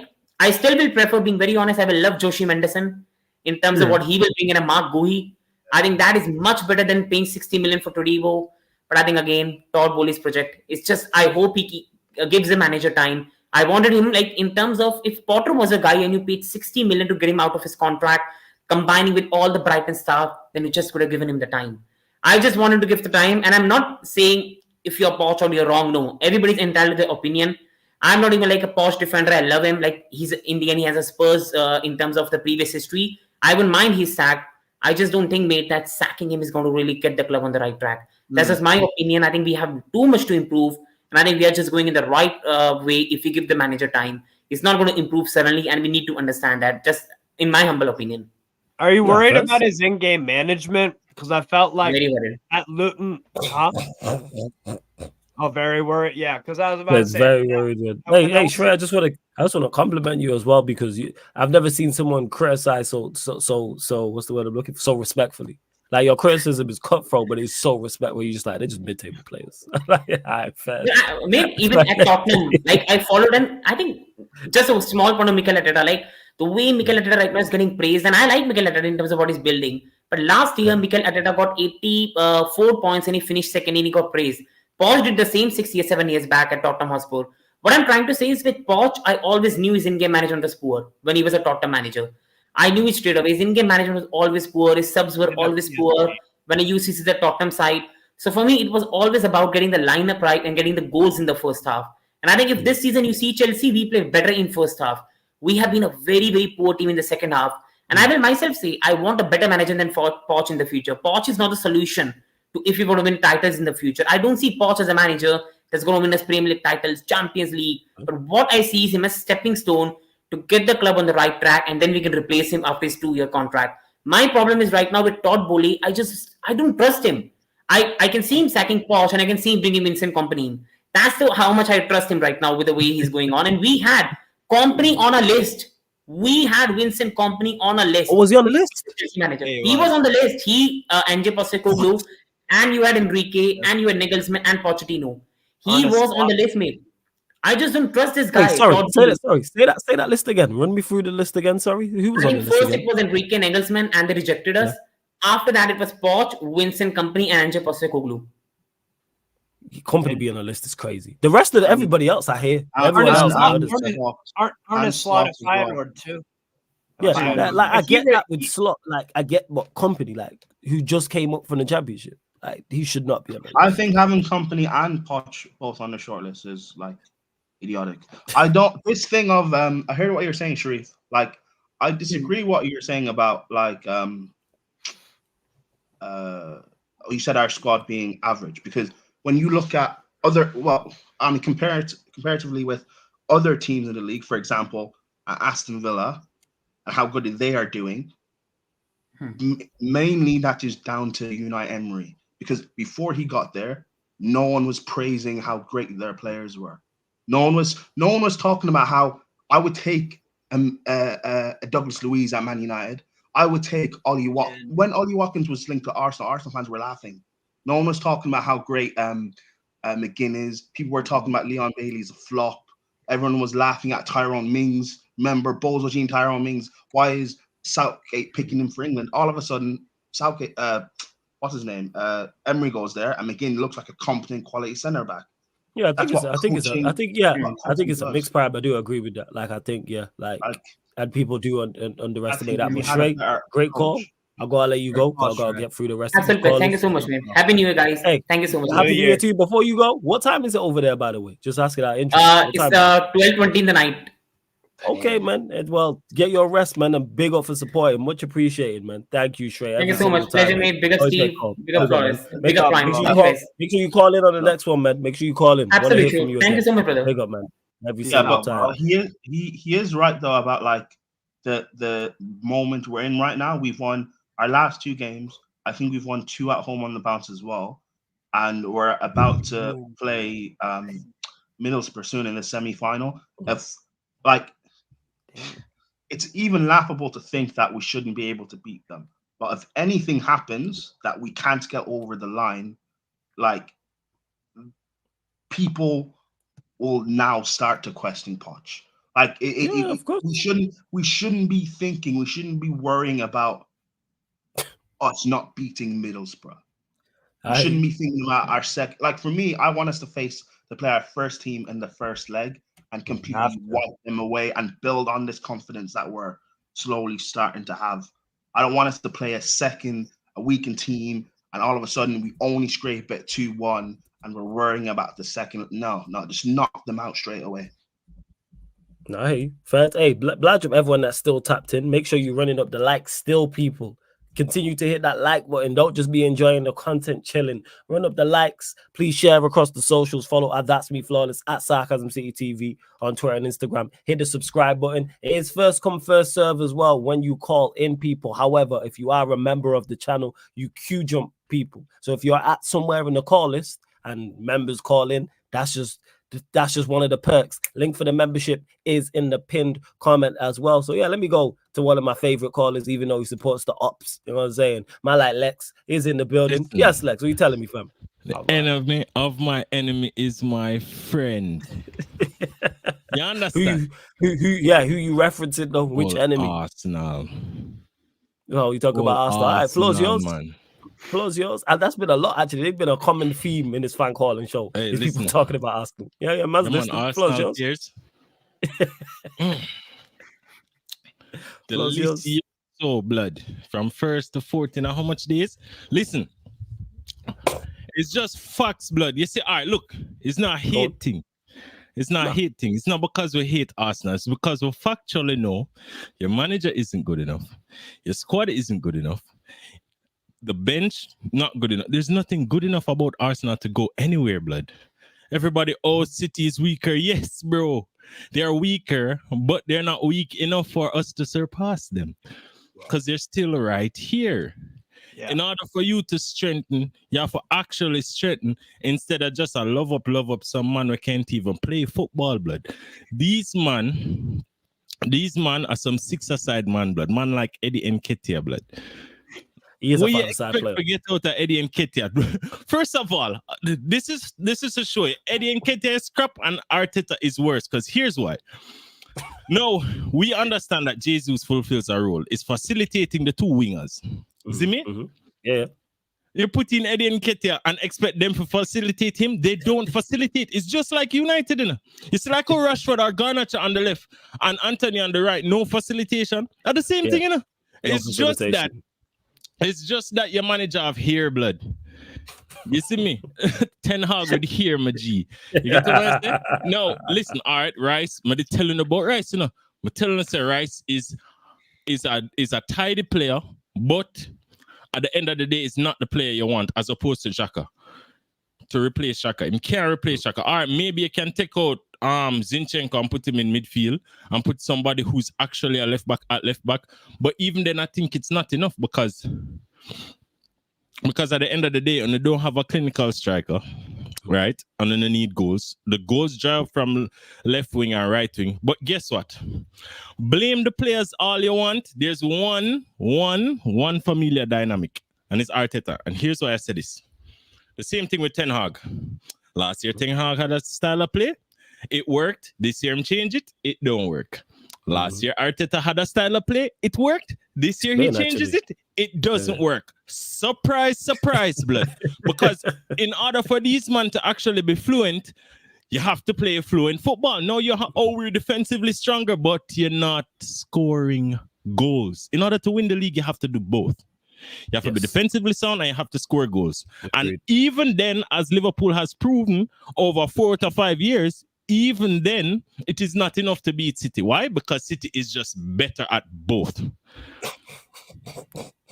I'm just better at both. And guess what? Yeah. Even though they're weak, they're still better. Yeah. I agree with that. I have somehow all Liverpool top of the league. Listen, I'm not going to listen. You're not drinking the Kool-Aid, man. You're not drinking the Kool-Aid. The Kool-Aid because we used to it. Arsenal not used to it. So Arsenal come on. I say, oh, brother, listen. And then I talk about how we only win one league. Yes, significance is we won one league in 30-something years, but more recent. What have you won?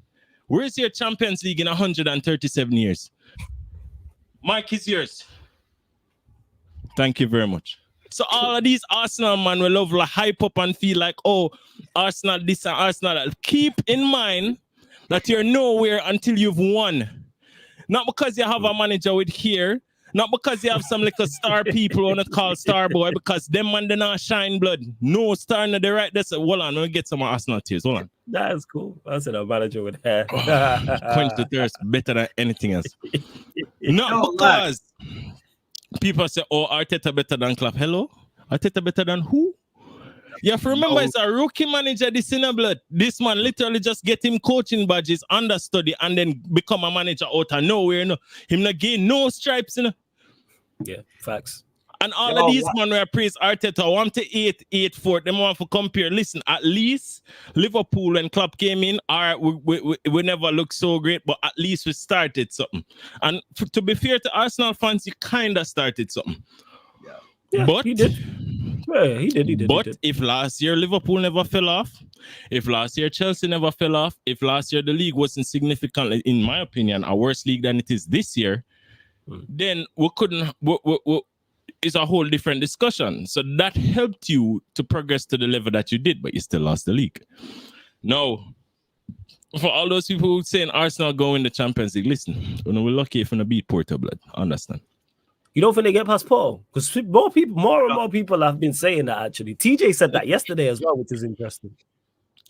Arteta has to change. Arteta just got... And here's the funny part about Arteta changing. The most significant player you had to your style of play last year was Xhaka.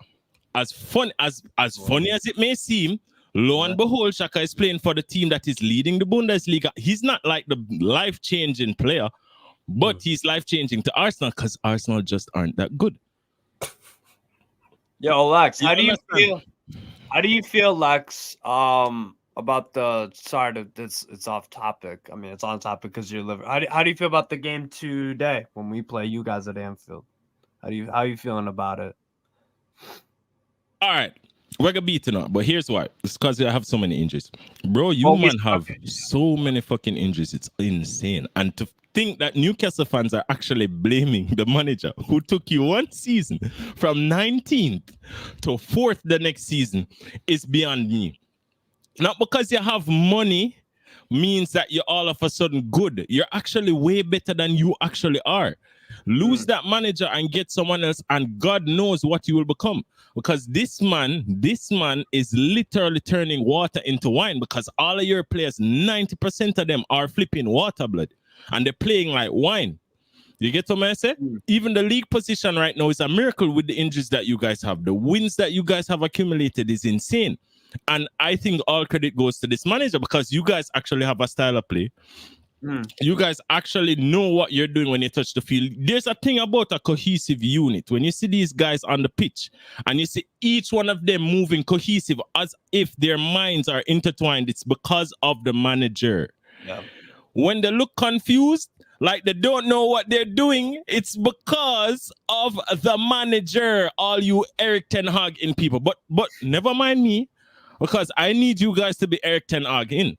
Because I need you guys to be this shit all the time. And I love it. Look, you see, people say, oh, Liverpool didn't batter us. It was the best thing that happened for Liverpool. Why? Because we didn't batter you, did not speed up the process to fire your manager. So he'll be staying, my friend. He'll be staying for us. I think it's just an IQ play. Oh, we drew at Anfield, hand them the trophy, hand Arsenal it too, because it's not going to do anything for you guys.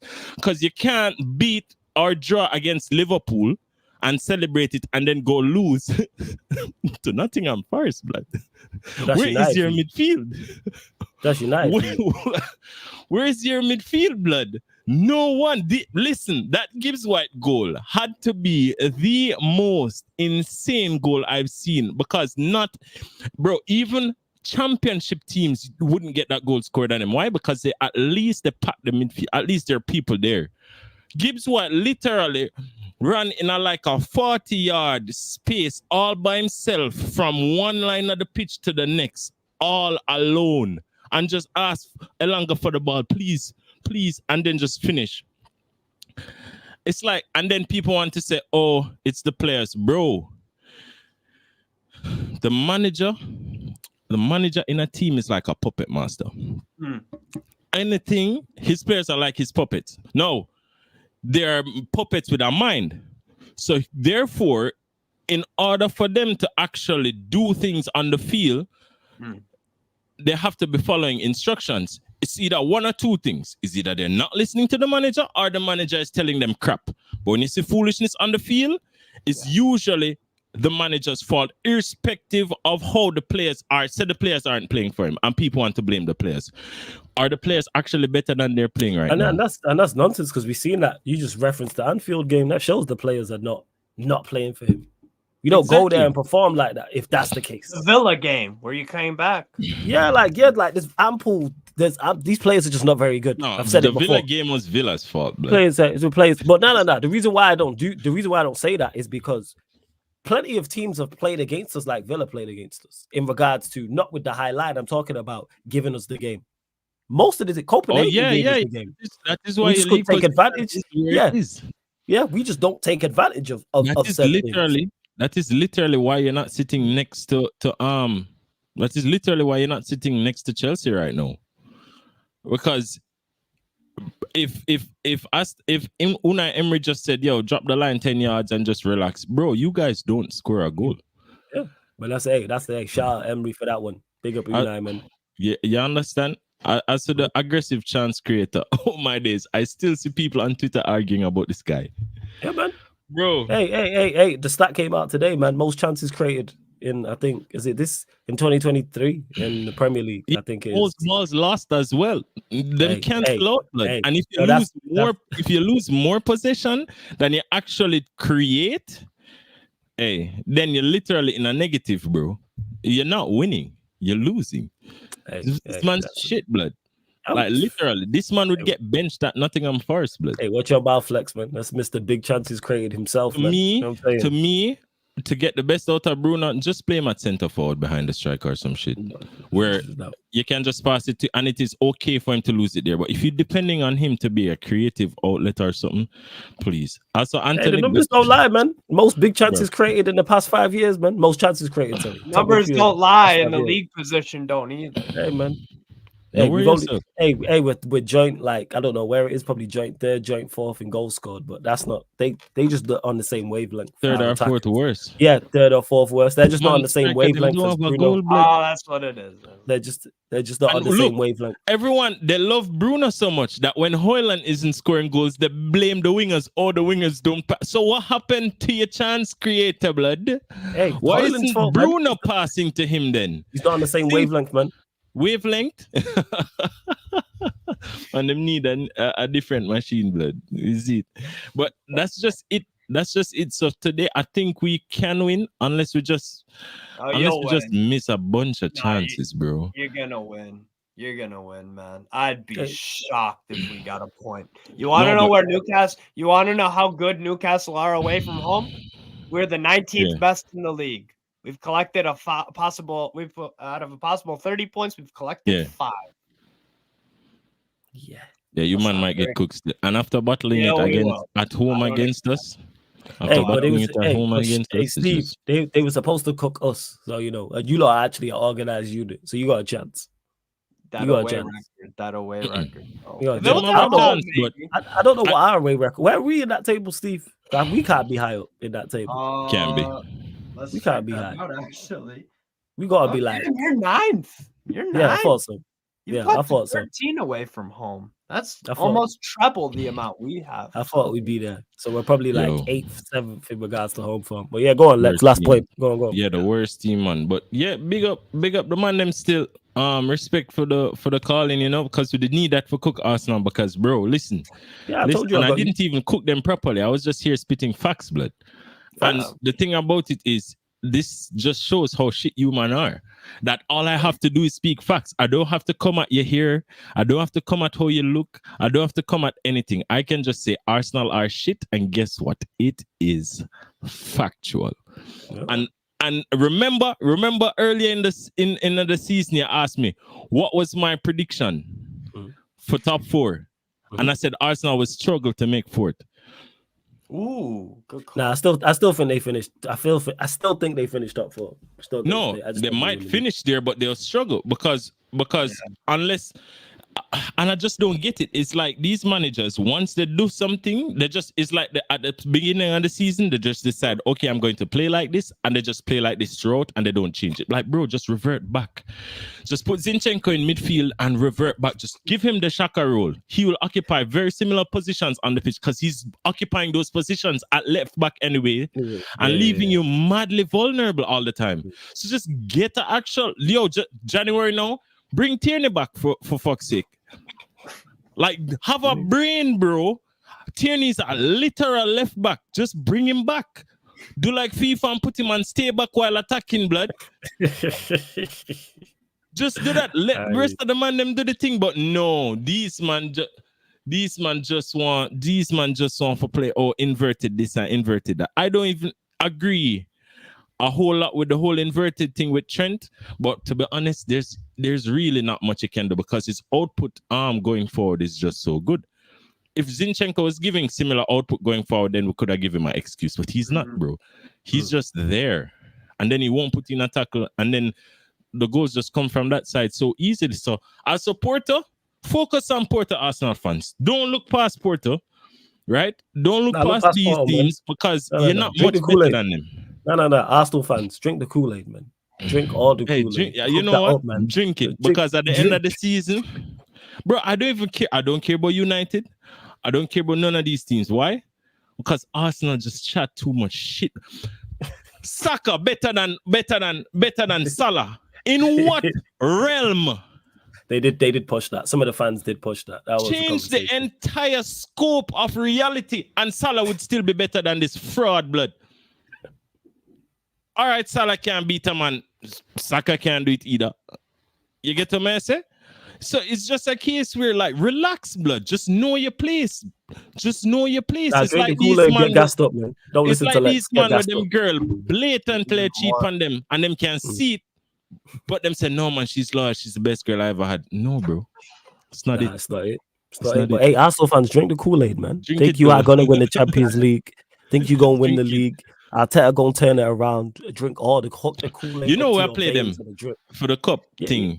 Yeah, you play them on Sunday. Yeah, Sunday. There will be a watch along on the Twitch for that as well, people. That's gonna be a good watch. Yeah, man. After you clobber us, you might go clobber them. It's gonna be a good watch. But hey, Lexman, always good chopping up with you. I'm gonna shout you. Don't worry, man. I'm working on the stuff you already know, man. I'm shouting you during this week. We're there, is it? So just man. Respect all of the people and big up the chat. Like.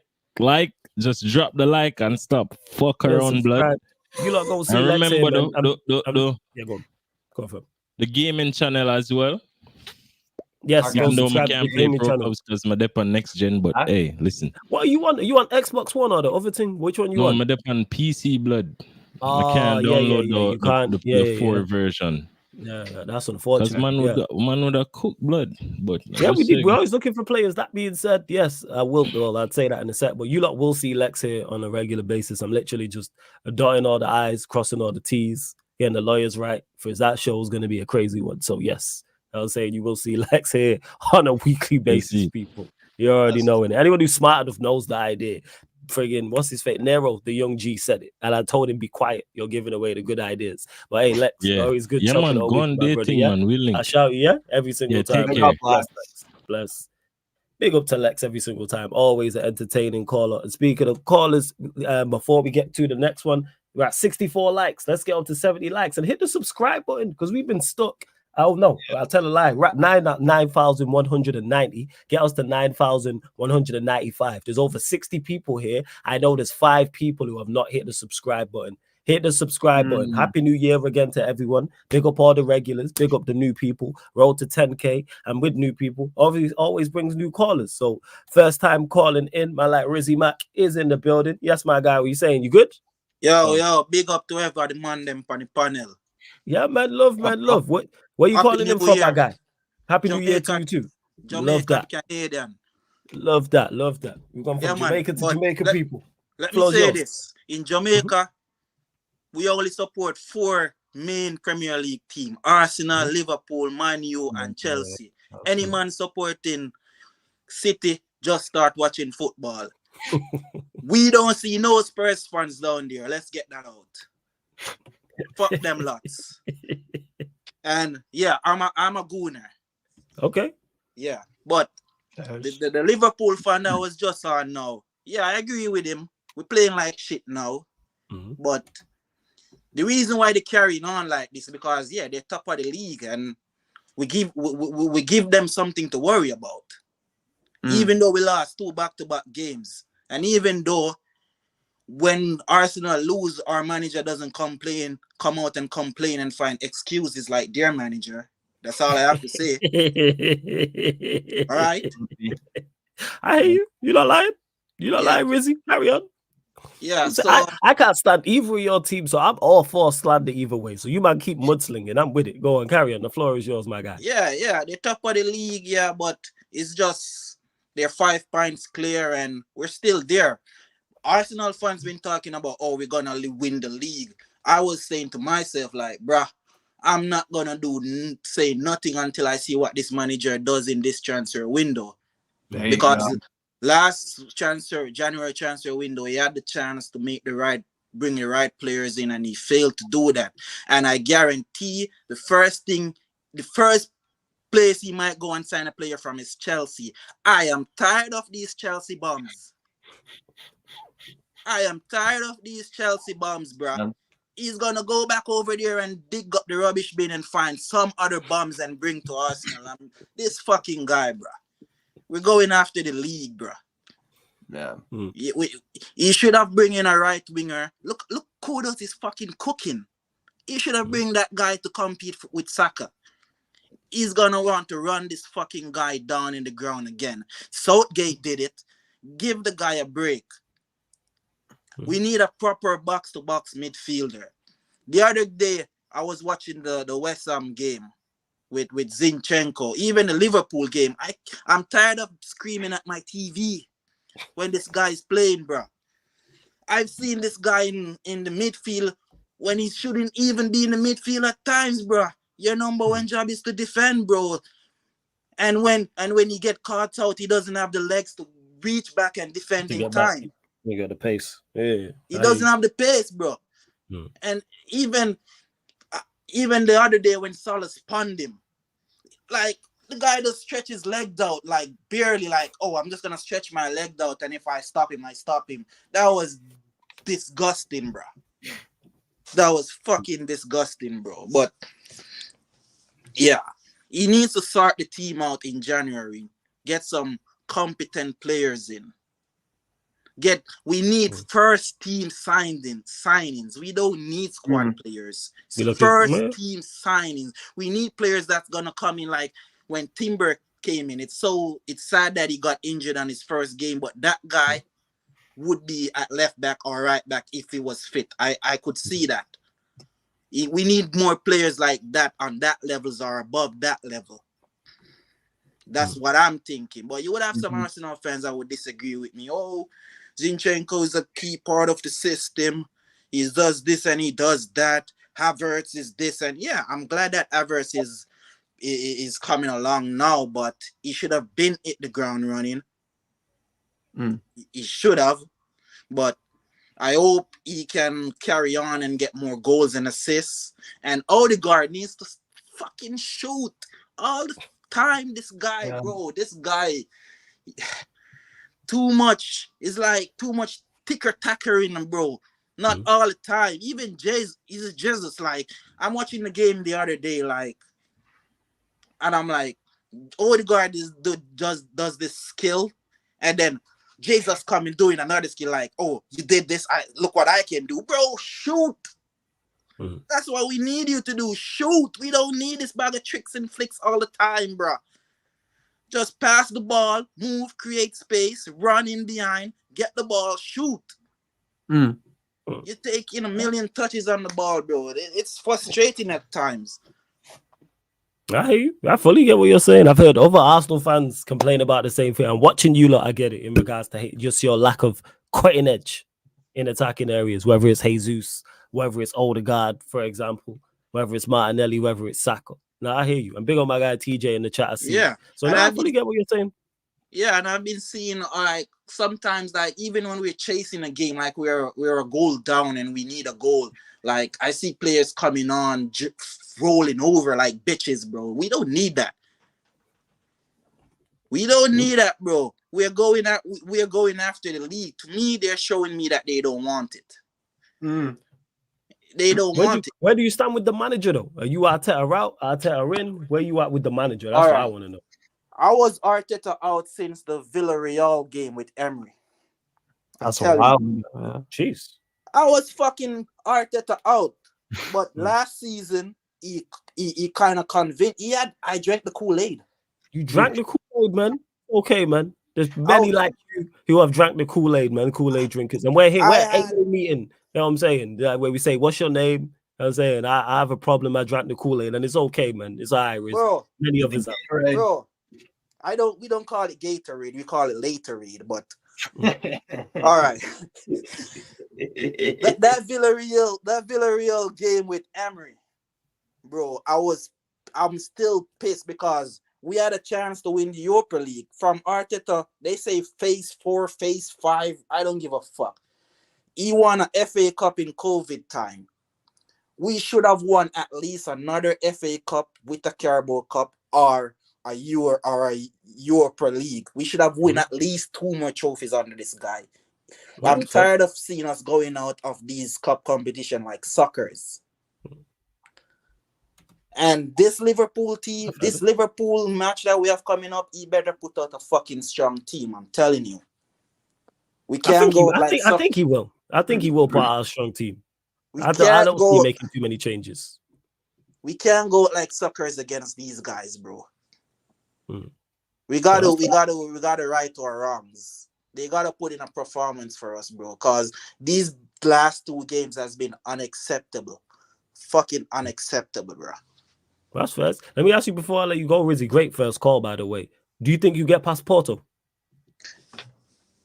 Yeah, we can get past them because Porto. What I've seen with Porto in the Champions League is they open up. They create spaces, and if they do that against us, we will get chances. But we have to put our chances away unless the coach go at another way and create a different tactic, like park the bus or something. Because we struggle against these low blocks and these type of teams. But if they go expansive, we'll get chances, and we just need to put our chances away. All right, first. Hey, Rizzy, great first call. Gonna get through the rest of these. Big up, man. Bless up to the man. Big up, man. Bless up, yeah, every single time. Big up. Oh, always good to see you. Always. Hey, Steve, bless up. Hey, you look.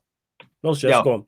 Thanks for having me on, bro. It's a Anytime, pleasure. man. You know the pattern. Hey, you lot, Steve's channel, the link's in the title. You know what I'm saying? It's a shame he's leaving me here with Prime, but here we are. Thank God we got other callers. But yes, links in the title for the links in the title for Steve's channel, people. So yeah, make sure you subscribe. Is it 8 p.m.? Wait, it's 8 p.m. kickoff, right? You lot know in the chat.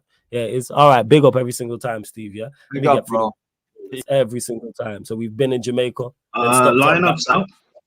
Then stayed in Jamaica. All right, run through both lineups then before we get through the rest of these calls. Liverpool, Allison in goal. Back four, Trent, Konate, Van Dijk, Gomez left back. Midfield, Shabazlai, Endo, and Jones.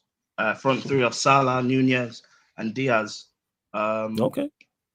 Newcastle, Dubravka in goal. Back four, Livramento, Shar, Botman, and Dan Burn left back. Midfield of Lewis Miley, Bruno Guimaraes, and Sean Longstaff. And front three of Joelinton, Isaac, and Gordon. All right. Faz. This is going to be a good game, and we will be going live on the Twitch for that, for a watch along. But like I said, we was in Jamaica, stayed in Jamaica. Yes, I'm doing a watch along. Now we're going to go, you know what I'm saying, to Yorkshire, to one of the kings in Yorkshire. King is in the building. My Don, what are you telling me? What are you telling me, Frawlers? Obviously, big up you and Sheik and Eddie on the Manchester United watch along, because that was diabolical. That was the worst. Honestly, that was the worst Man United game I've seen in history, especially that first half. In that first half, we didn't create anything. Yeah, so word to Eddie, anyone can get it. Anyone can get it.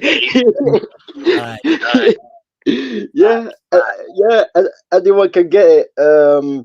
Yeah, like apparently, yeah, I'm hearing that. Obviously, you've said it yourself. We got the best chance creator. I like the way you laugh and being sarcastic when you say that, King. Like, this is serious. You're my guy. Disrespect the best chance creator in Europe in the past 5 years. I'm after bad you for calling him. I'm just saying. Yeah. And we've also got the new CR7 Garnacho. So hey, we got the new CR7 to help Bruno Fernandes get assists.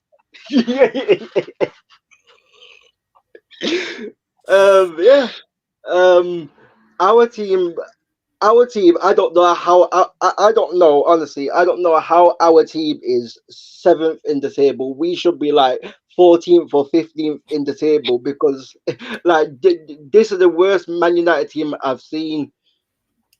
This is the worst Man United team I've seen play, and that Nottingham Forest game just absolutely highlighted it.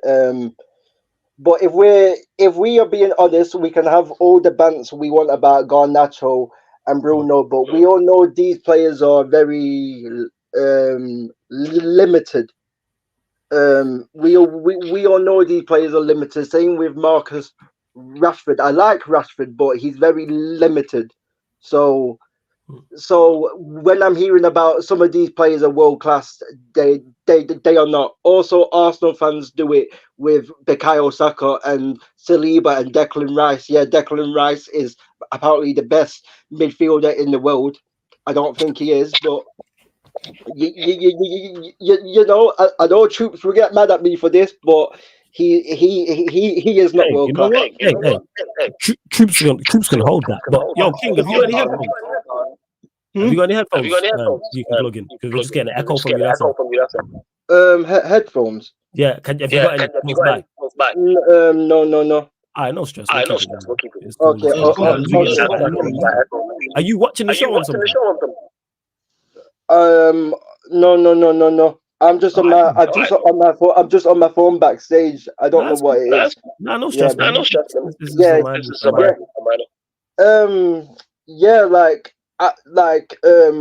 Like I heard big up Aaron. I heard Aaron and Rance talking about this, like when we have these debates about these players are world class, and I think a lot of it is what a lot of football fans think is that every young player, if they work hard, they can become world class. Like that is not the case. Like everyone everyone is different, and not everyone's going to be Ronaldinho or Maradona or Pele. That is just impossible. So for just certain genetics and stuff, like players who I look at, for example, Saka and Martinelli, like these players at minimum can be great, but I don't think Saka is going to be world class. I don't. I just don't see it, and I think this is a big problem with Arsenal. This is why one of the reasons why they won't win the league. I think because they've got a few very good players, and they've got quite a lot of good players, but they don't have any elite players, and they don't have any world class players in their team. I don't look at Arsenal's team and go, yes, Saka's world class, Martinelli's world class. I don't look. I don't even if you go to our team, Manchester United. Despite how bad we are, we still at least have 2 world-class players minimum, and that's Casemiro and Rafael Varane.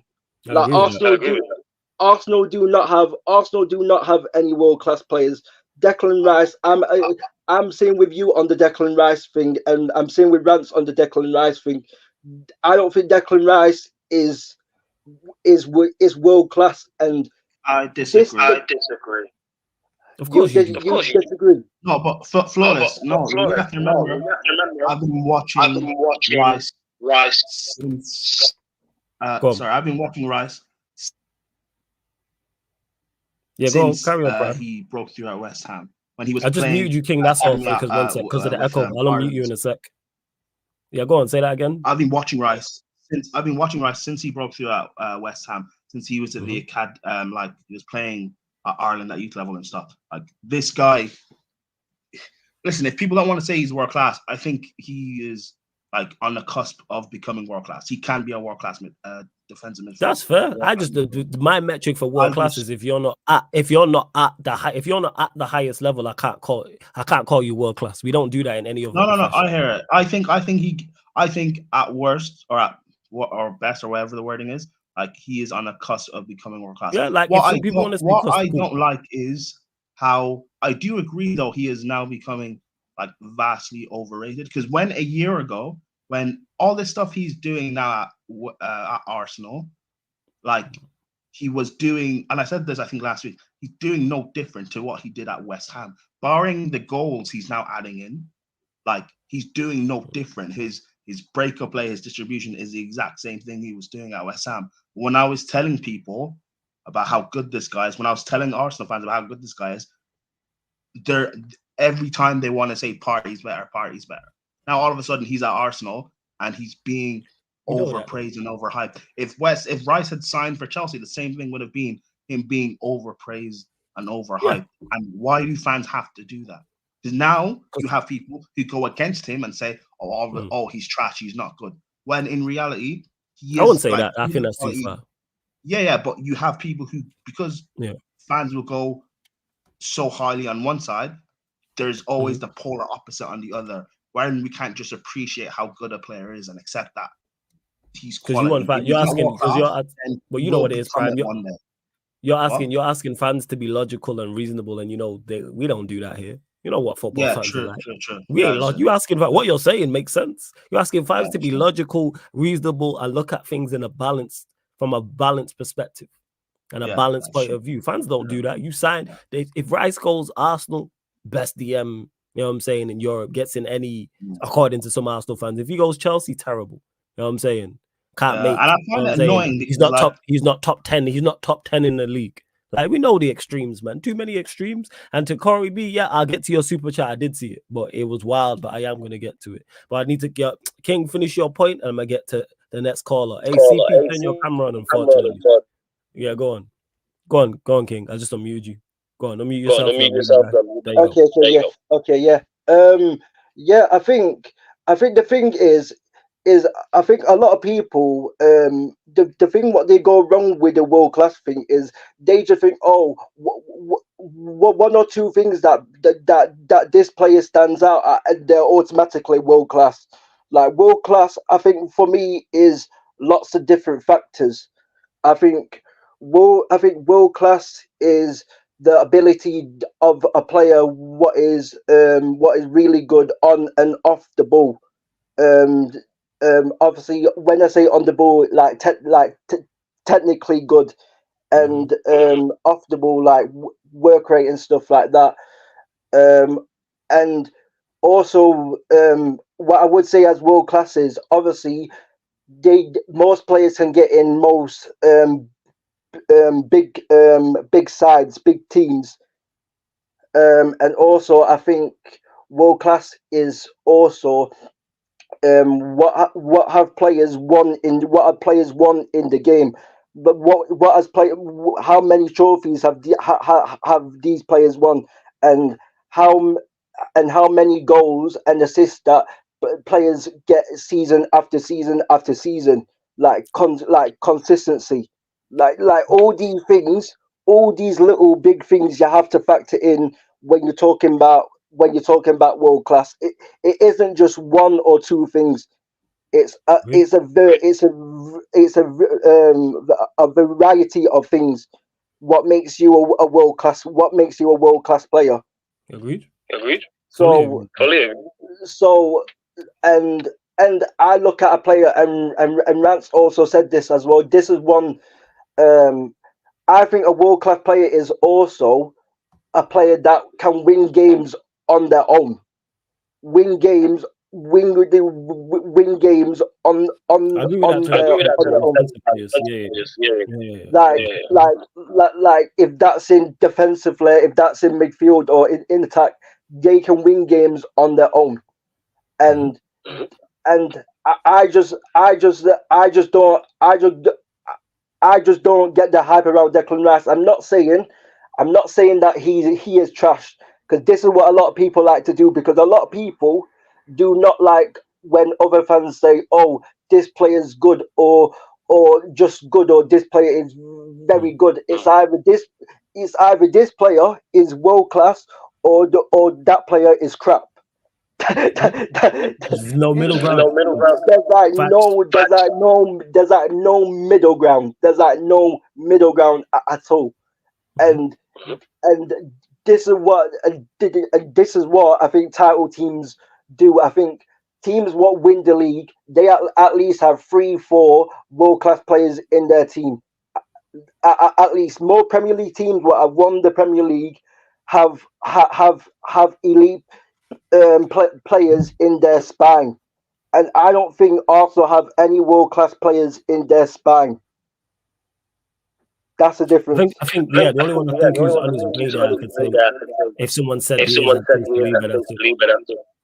Yeah. He's But yes, Saliba's on his way, but Saliba isn't world class. Like I don't think Saliba is as good as Virgil van Dijk, because Virgil van Dijk has at least showed it for 3 seasons at Liverpool. At Liverpool. Let's go. King said, Diaz at Man City. sorry, go on. Yeah, Ruben Diaz at Man City. He's shown it over a period of time. So Saliba has only been playing for Arsenal for like a season and a half. So I don't think we can say a player is world class after a season and a half. Yeah, I need to see. I need to see, and this. I need to see, and you say this a lot. I need to see a bigger sample size. I need to see what Saliba does for Arsenal, if he's very important of Arsenal winning the Premier League. Because a lot of Arsenal fans were saying, "Oh, we didn't win the league because we had Rob Holding at centre back, and we and because we didn't have Saliba." I don't think that was the case. I just think why Arsenal didn't win the league was because of Arteta's decision making, and because their players like Saka and Martin Ellie and Erdegaard, who they hype up as world class, I think they are very good players on their day. I don't think they are world class, but these players didn't perform in the last 10 games, and when the pressure was all on, when it really mattered. That's why Arsenal didn't win the league, and that's same with Aaron Ramsdale as well. He didn't perform when it really matters. Facts, man. Like you need to have leaders and elite players to become one of the greatest teams in history. So I've seen it with Sir Alex. I've seen it with Pep Guardiola now. What he's done at City. And this is why I said that Man City will win the league this season as well. And I said it last season when all the Arsenal fans were saying, "Oh, Man City have got worse." Like even when Arsenal fans were saying, "Oh, we're going to win the league. We're going to win the league because there's only 10 games left." Like I maintained a view from last season that Man City would win the league and never changed my mind once. Never. So I'm not changing my mind again. But hey, King, I'll let you go. Big up, great call as always. Love how you be dunking on the rivals. That's fantastic. As bad as we are. But yeah, big up, yeah. Every single time. Every single time, man. Bless. Big up to King, man. He is a real one. We're going to continue running through these calls. Serious, for fuck's sake. And from a great call, you know what I'm saying, to my least favorite caller. Victor, you there? What you saying anyway? You good before we get to this next guy? You good? You talk about me? No. I wouldn't talk about you. I'm saying. Fair. Yeah, well, it was echoing because of on King's side, but yeah, it's all right now. So yeah, let's go to. I think he's in Canada, Vancouver. You know what I'm saying? We wish he was calling him from the Valley of the Shadow of Death. Corey P is in the building. Yes, what are you telling me? That's a necessary talk for my son. So here's the thing. Oh, you need 2 minutes. Yeah, calm down. Can you give me like 2 minutes? I'll be right back. Yeah, of course. Do your thing. We'll go to the next caller. I always leave him till last. He's always patient because I know he's always got plenty to say. He is definitely the people's favorite caller, without doubt. Malak Kaneki is in the building. Yes, family, what are you telling me? You good? Well, I'm trying to enjoy my New Year's. Trying to enjoy my New Year's. Enjoy the New Year. But nothing but anger and bloodlust for these guys. Nothing but anger and bloodlust, So I'm going to start off, and I'm going to start it off with Mr. Dispossessed 2,573 times in a calendar year. I wish I was making this up. In a calendar year, Bruno Fernandes has been dispossessed over 2,000 times. Over 2,000 times. Mr. fucking big chances, yeah? Is that 360. No, just quickly, with the dispossessed thing, so that includes, say, like, if you get the ball and get tackled and also giving the ball away as well. I'd look at it's giving away the ball. I mean, giving away the ball. Okay. When they told you 680, that's giving away the ball. That's great. So then the 1,000 other times is him just being caught in possession on the ball. That's just Bruno Fernandes. Over 2,000 times of lost possession. Over 2,000 in a calendar year. That's because he's creating high chances. Really? Creating high chances. Do you know how much assists Bruno Fernandes ended last year with in the Premier League overall? Was it 8? You told me. 8. Yeah, it was 8. 8. I think you said this, yeah. 42 Premier League games from January to December. 8 assists. How much assists does he has right now in the league? 3. Yeah. 3. No? He's creating chances though, just not finishing. Creating chances. You wanna know what that sound like? That sound like Pele telling me that he scored against his grandkids in his back garden. So I should add that to his goal tally. Yeah, man. That goes to goal. Yeah, these You need to understand that, yeah? That Spurs fan that was telling you about Bruno Fernandes. You wanna know why I realized? Because I started to sit down and understand.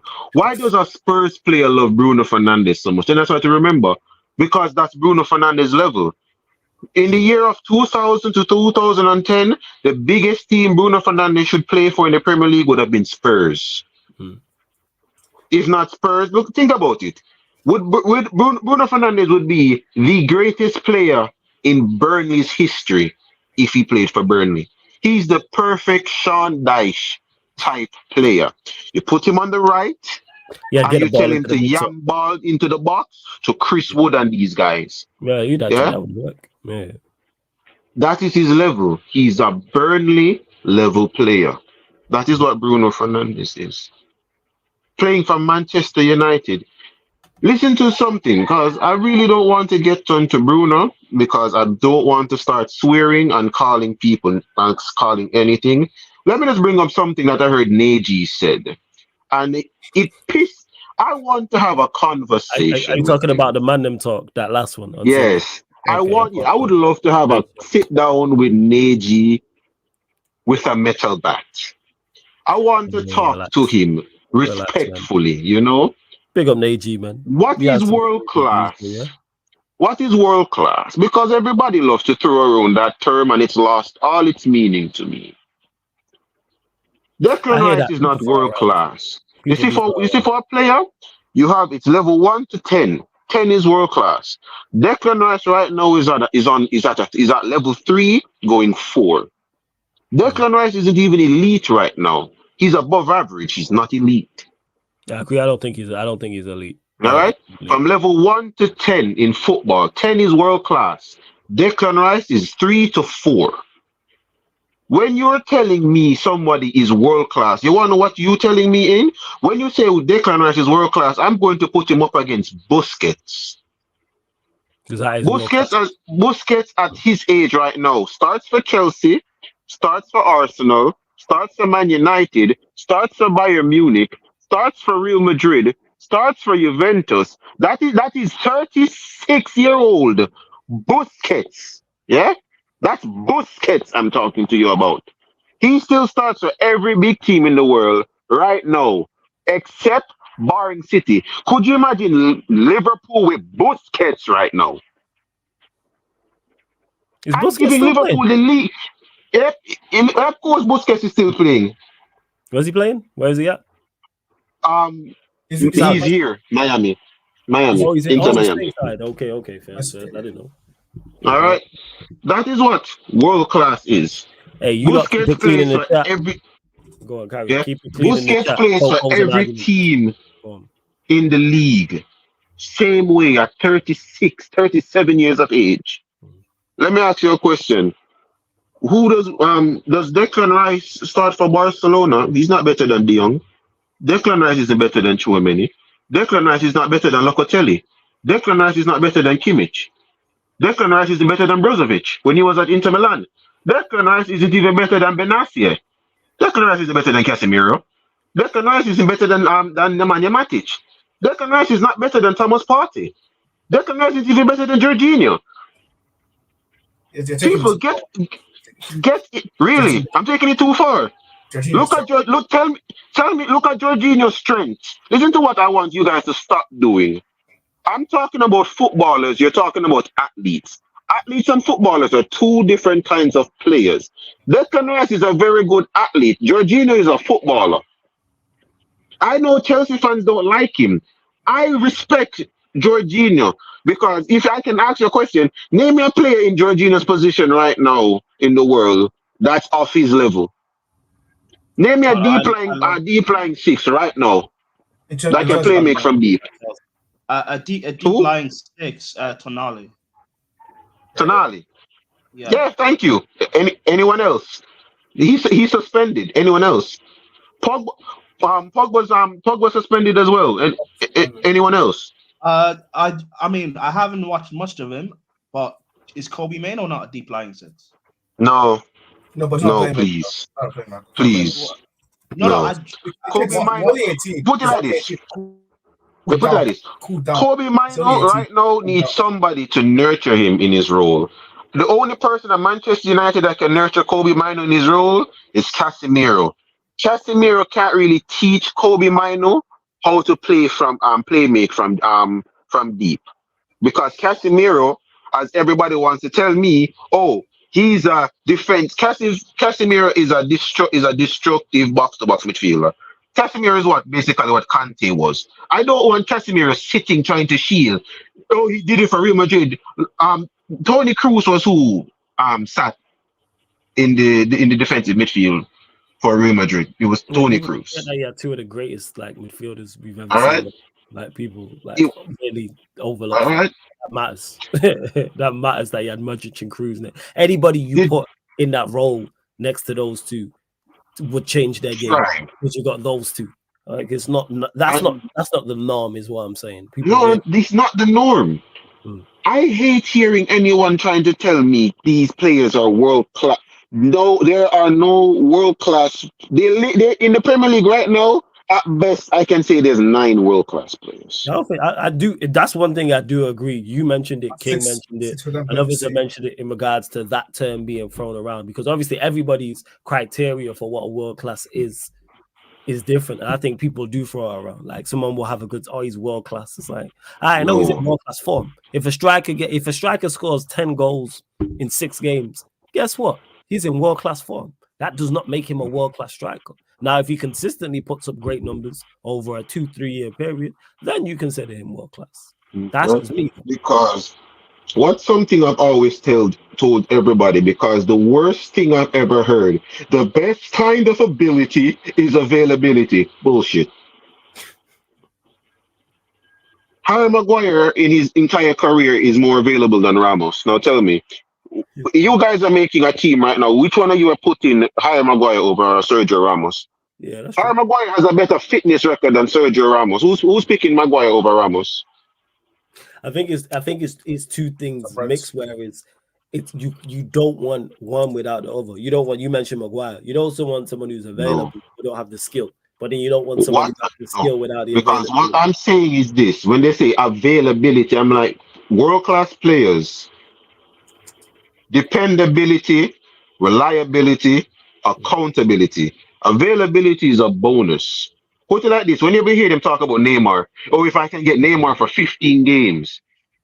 15 games. Bruno Fernandes. He's a prime example of it, though, Kaneki, in regards to imagine he could stay fully fit. Imagine if he could stay fully fit. But as I said before, in the Premier League, if you have Neymar for 15 games, Neymar in 15 games is doing 10 times more than what Bruno Fernandes has in 34. Don't get mistaken. When people was talking about it was never going to happen, but it was a hypothetical. I remember when we was not linked with him, but people was to ask me, and like it was a hypothetical question, even though we're never going to say, would you take him? I'm saying yes, because Neymar's a needle. Yes. The difference maker.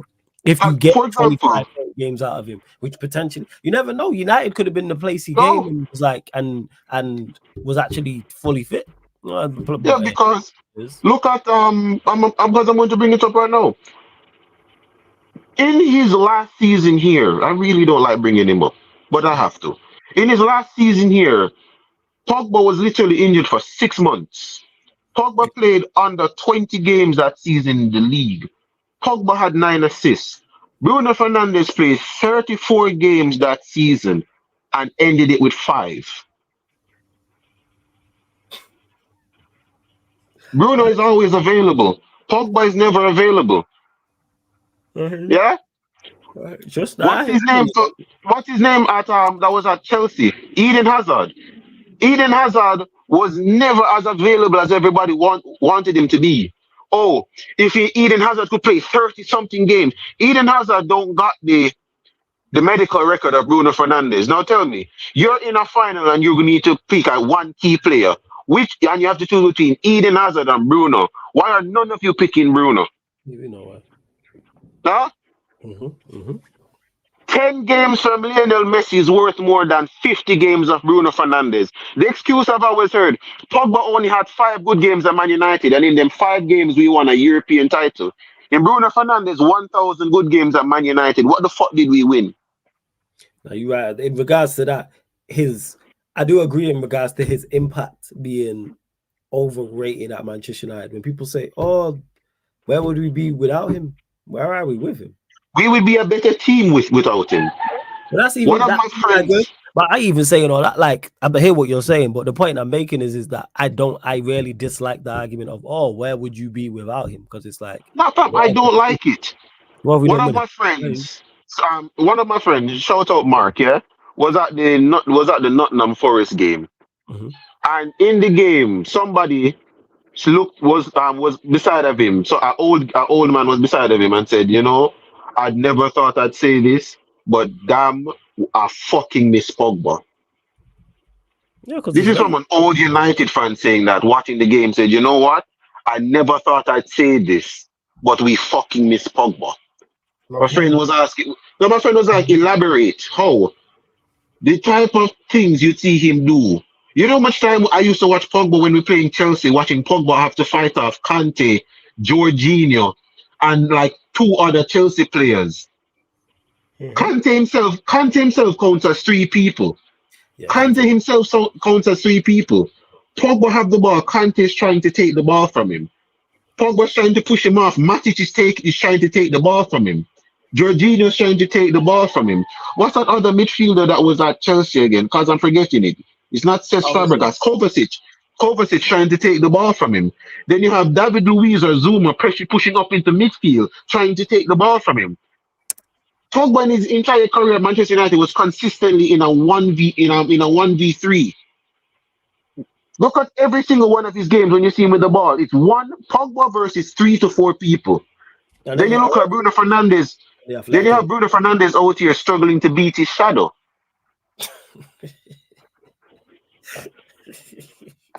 What pisses me off with it, and what I'm going to say right now, Man United needs to stop trying to sign world beaters. You're ruining them. You're ruining them. I thank God Chelsea got Nkunku over us. I really wanted Nkunku at Manchester United, but I'm happy Chelsea got him over us. A striker that I wanted Man United to get as well was freaking Patrick Schick. Everyone was like, oh, he's not good. Patrick Schick is a striker that fits what we are trying to do. But right now, Man United needs to stop trying to sign world beaters. What this club needs to sign, pause from right now, Man United need to sign meat beaters. That's what they need to sign. Stop trying to sign world beaters. Leave Chouameni alone. Leave Camavinga alone. Leave Valverde alone. Yeah? Leave these guys, the Pedris, yeah? The João Felix, the Musialas. Leave these mans alone. Don't try and sign world beaters. Sign meat beaters, my guy. Go out there. Go sign Tyrone Mings, guy. Go sign Patrick Bamford. You need to stop putting this energy out there because they will do this shit. But yo, I gotta let you go, my brother. I know. But that's just it. Big up. You know, I'm saying every single time. You already know what it is, Kaneki. Yeah, man. Enjoyable chatting to you, man. Hey, love every time, Kaneki, my brother. Like I said, man, you don't find something. All right, you'll all see Kaneki here on a regular basis during 2024. Like I said, I just gotta get the lawyers involved. That's all. But yeah, big up Kaneki every single time. Yeah, man. Bless up, my brother. Love, man. I'm saying, and speaking of a very enjoyable caller, you know what I'm saying, to speaking to you know, most unenjoyable, more annoying than freaking a Prime, a Victor, a Ryan, you know what I'm saying? CP's in the building. Yeah, it's fun. What are you saying? Thank you. First of all, Happy New Year. Happy New Year to you too, man. Yeah, Happy all I New want Year. to say is for Prime, I guess you're looking for Tings and Turin, so big up to you for looking for Tings and Turin. Happy. Nelson Milan. Let's go. Yeah. You're starting that energy in 2024. You better joke. But let me just CP before you go. Just one quick thing. Hey, Corey B, big up for the super chat. I don't know what you talking about and what this is about, but just big up for the super chat. That's all I'm gonna say. And to AEM who asked me, am I doing a watch along for Liverpool Newcastle game? Yes, I am. Sheik, I'll send you the link. Yeah, I appreciate that. If you could hold that down. I'll send you the link in a second, Sheik. Say that again. You want me to start it? Yeah, kick it off. Yeah. She could be there. Yeah, cool. Kick it off. Yeah. I'm gonna do the thumbnail to it, but yeah, send it to Sheik if you want. Click go live. I'll be over there as well. But yeah, go on, CP. The floor is yours, my guy. The floor is yours. Also, happy transfer day to all the Chelsea fans. Big up, we're gonna win this again. I just wanted to comment quickly for the Arsenal fans. Are you guys like nice and cozy in your old home of fourth place? Your rightful place, as you know it is. From 2010 to 2017, we know fourth is your nice cozy home. Your place where you go to sleep. From we're gonna challenge Leicester for the title and then fall to like third or fourth. Like, come on, guys, we're doing this again. And yeah, you guys are right. You guys have Brendan Rodgers, and I'm really proud of you guys for realizing that. But just to let you know, you're not gonna get the next Pepper Club, so good luck with that. That's not happening for your banter club. Just letting you know with those shit owners. Um, Also, I can't wait for you guys to get a center back and center mid instead of Ivan Toney, so big up. And thanks to United and for Liverpool, Arsenal for helping us pay for Cole Palmer. So big up, one of you will help fully pay. Hey, Flawless. This is once again Arsenal, so don't worry right now. You're later. Don't worry, United's later. Hey, imagine a guy who can play the 8 role, a 10, a false 9, and right wing. Oh shit! Is that Kai Havertz or Cole Palmer? Oh my God! It's like the player they actually needed is a player we got. It's just amazing, isn't it? It's just I love it. Irony, I just love it. So we gave away our star boys, and we actually got a star boy. So big up to you guys. Absolutely not what we did. Just want to say that I love what Rashford is doing. I love how he's continuing to give to the needy. The needy being basically giving his shots to the goalkeeper directly, right? Because why actually shoot it towards them? Where the goalie isn't. Shoot it where it is. Maybe the goalies aren't getting fed enough balls. You know what I'm saying? They're not getting fed enough of those. So let me. That's a pause. Hey yo, hey yo, pause. So maybe just do that. And hey, you know how other people have people that they idolize, for example, like Ronaldo, CR7 or whatever it may be. Maybe Anthony's was Beyblade because he spins so much, right? Like a Beyblade. So maybe his inspiration was a Beyblade. Like that. That was a quality cartoon. I enjoyed that as a kid. It was a quality cartoon. It was a good watch. Yeah. We'll go carry on. Sorry, 1 second. That's all good, man. Hey, you lot continue to run up the like. CP will be the last call of the fan calling show. However, make sure you get over to the Sarcasm City TV Twitch because that man will be going. We'll be going live in literally a minute. Victor will be over there. Sheik will be over there. The rest of the gang will be over there for Liverpool, Newcastle. That's on the Sarcasm City TV Twitch. So you download the Twitch app for free, people. Download it from your app store, wherever your app store, Play Store if you're on Android. What's the store called?